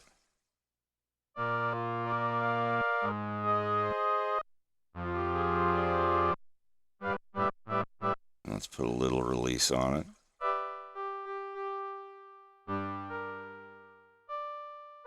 So it has a longer fade out. Let's go back here and change the shape of the VCO, the original thing. This is the triangle, or this is sawtooth and triangle, and you're morphing between them.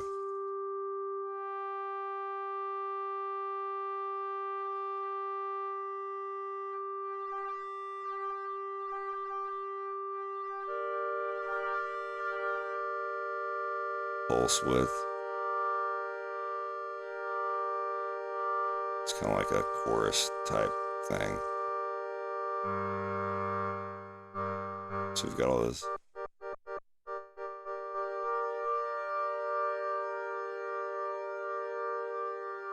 It's a long fade out.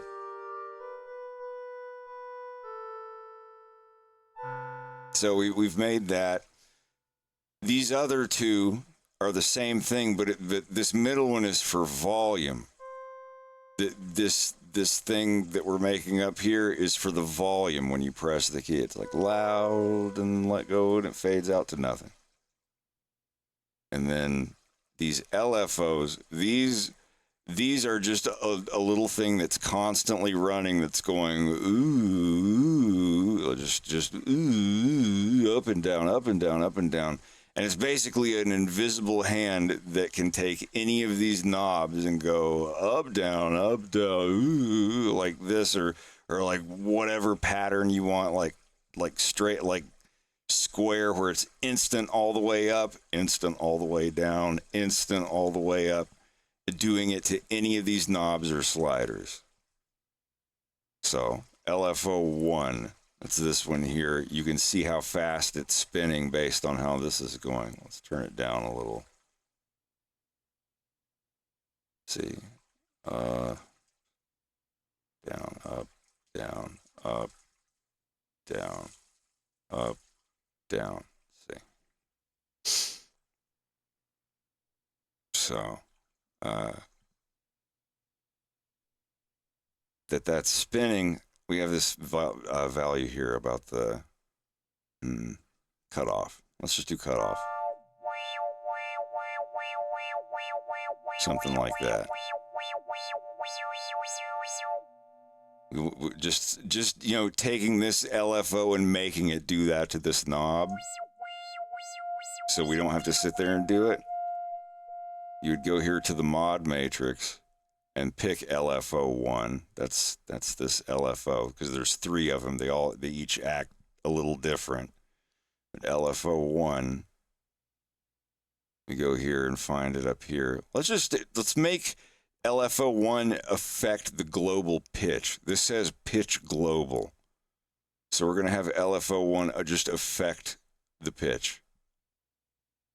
And then you have to put the amount that it affects. So let's say 2 semitones, whatever.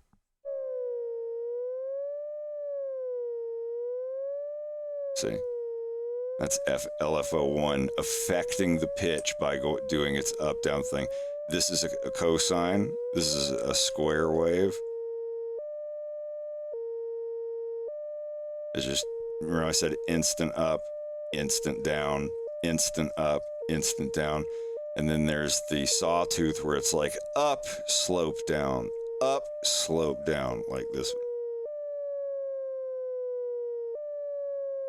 So it just instantly goes up and starts coming down, instantly up, coming down. And then the backwards of that, like sloping up and then instantly going back down, or random.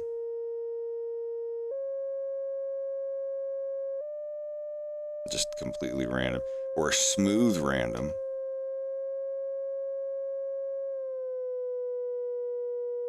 It just picks a random spot. I don't know what it deems actual true random, but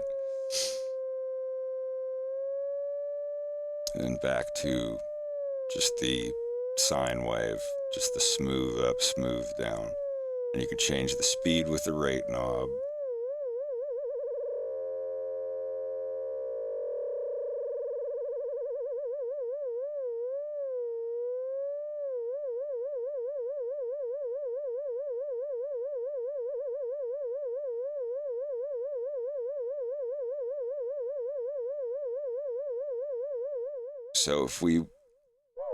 So this is our tone now. We have the LFO affecting the pitch. Obviously, we don't want that if we're just making a regular sound, so you can touch it again and turn it off. We're back to normal. So let's say we do want LFO to affect something. Let's pick another one. VCA, that's the volume of it. Yeah, we'll do the second one. So instead of LFO1 on pitch, we're going to do it on the volume. So now, and you got to pick the amount that it does it by.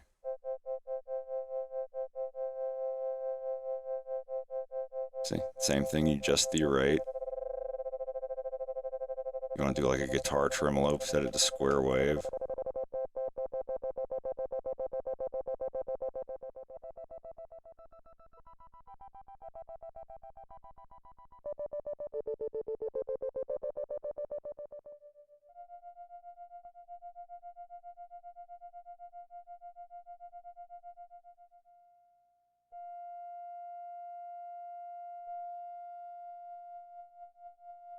Trying it on LFO3 instead.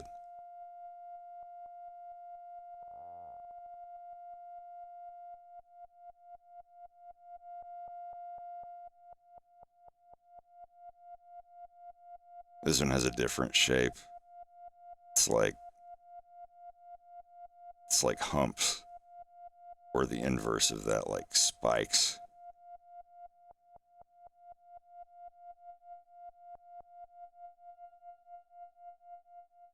I'll keep it on the other one, but anyway.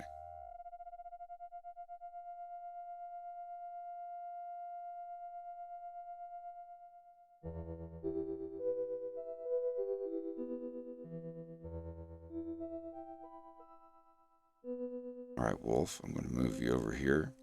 So now that we've used the mod matrix a little bit, the mod matrix, mostly what this is you take these LFOs or any source and make it affect a different source. And these three here are always running. You can see that all the lights going, like high is lit and low is, not lit. And the mod matrix, these are all the different things that can affect something else, and you punch them in on here. I know you can't see, I'm sorry, it doesn't show as good, but once you have all of the oscillator effects on the mod matrix put in, then you go over here and you can add reverb, chorus, delay. Let's add some reverb. A lot.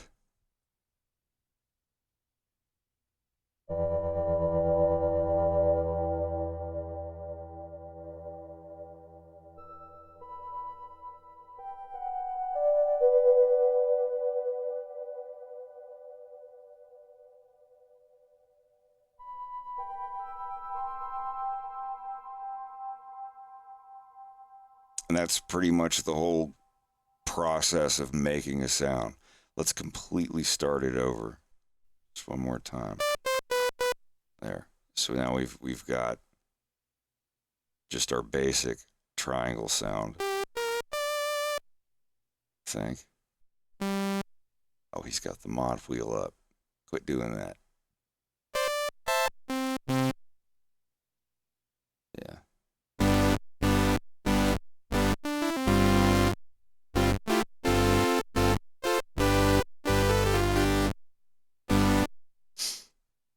Anyway.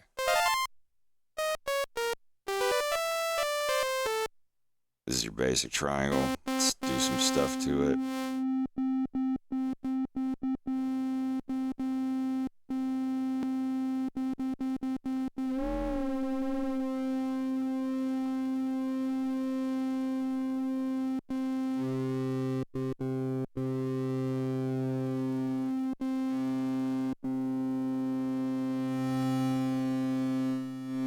Mixing our two VCOs together. Just maybe a little noise.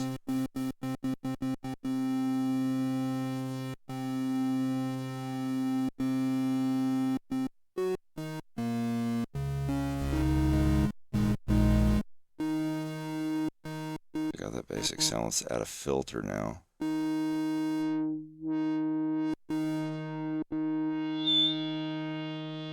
Not too much resonance.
I'm going to start over.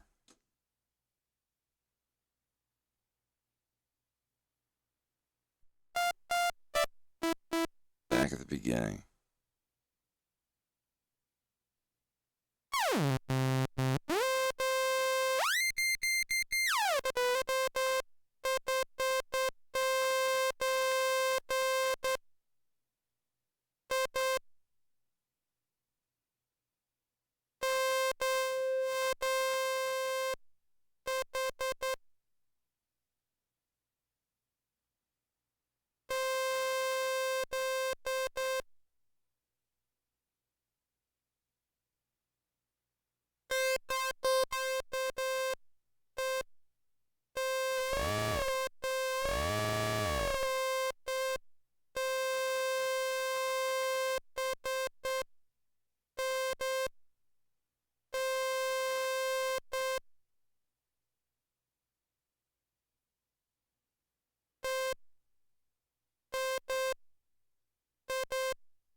Did not mean to pin something in the chat. Sorry about that.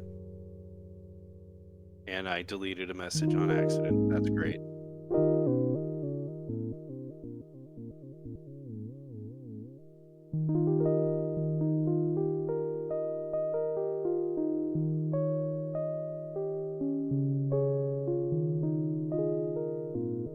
What did he say?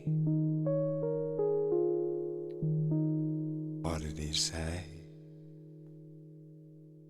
The message was, "Oh God, I want one." The one that I accidentally pinned, I think, Okay, I was see. about finding the remotes that I was looking for. Yeah, I was That's all right. You hovering misclicked. over No big something deal. and like, yeah, I just feel bad because I'm like, oops.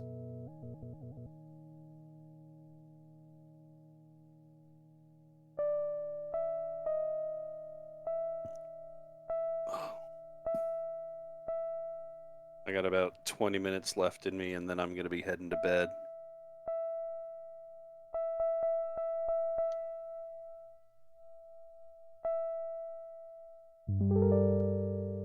This is sounding good so far.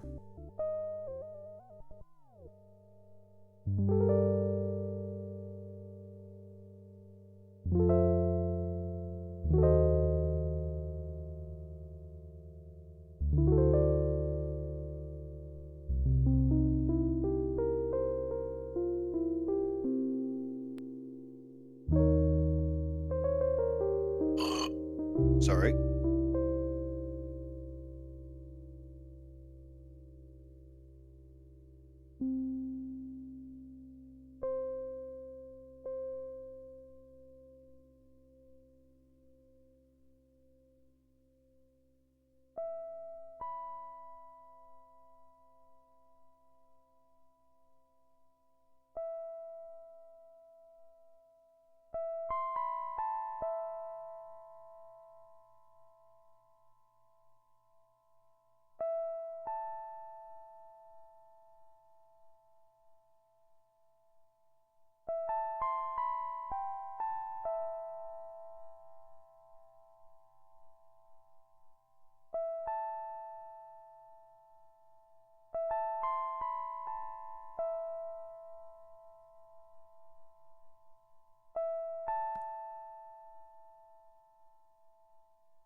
I, on that glorious note, am going to bed.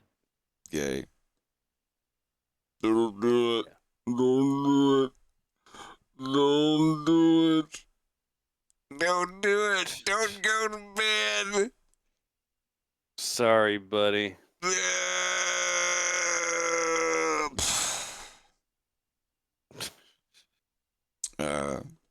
Well, can you? Well, yeah. Have a good sleep. I will talk to you tomorrow. I will see you tomorrow. Good night. Good night, y'all. Good night.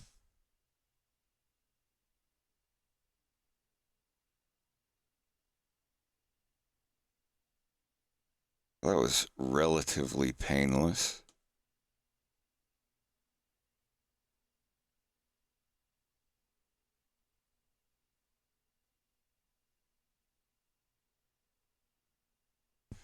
Yeah, switching my webcam from top to bottom is pretty easy.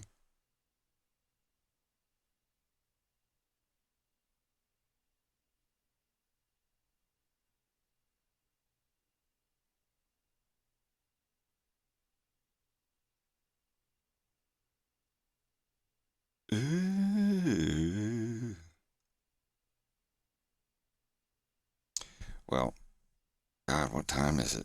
Jesus, it's almost 4 in the morning. Aces in the game. Well, anyway, I'm going to go ahead and grab something to eat and have a cup of tea, and I will see you all tomorrow. Have a good one.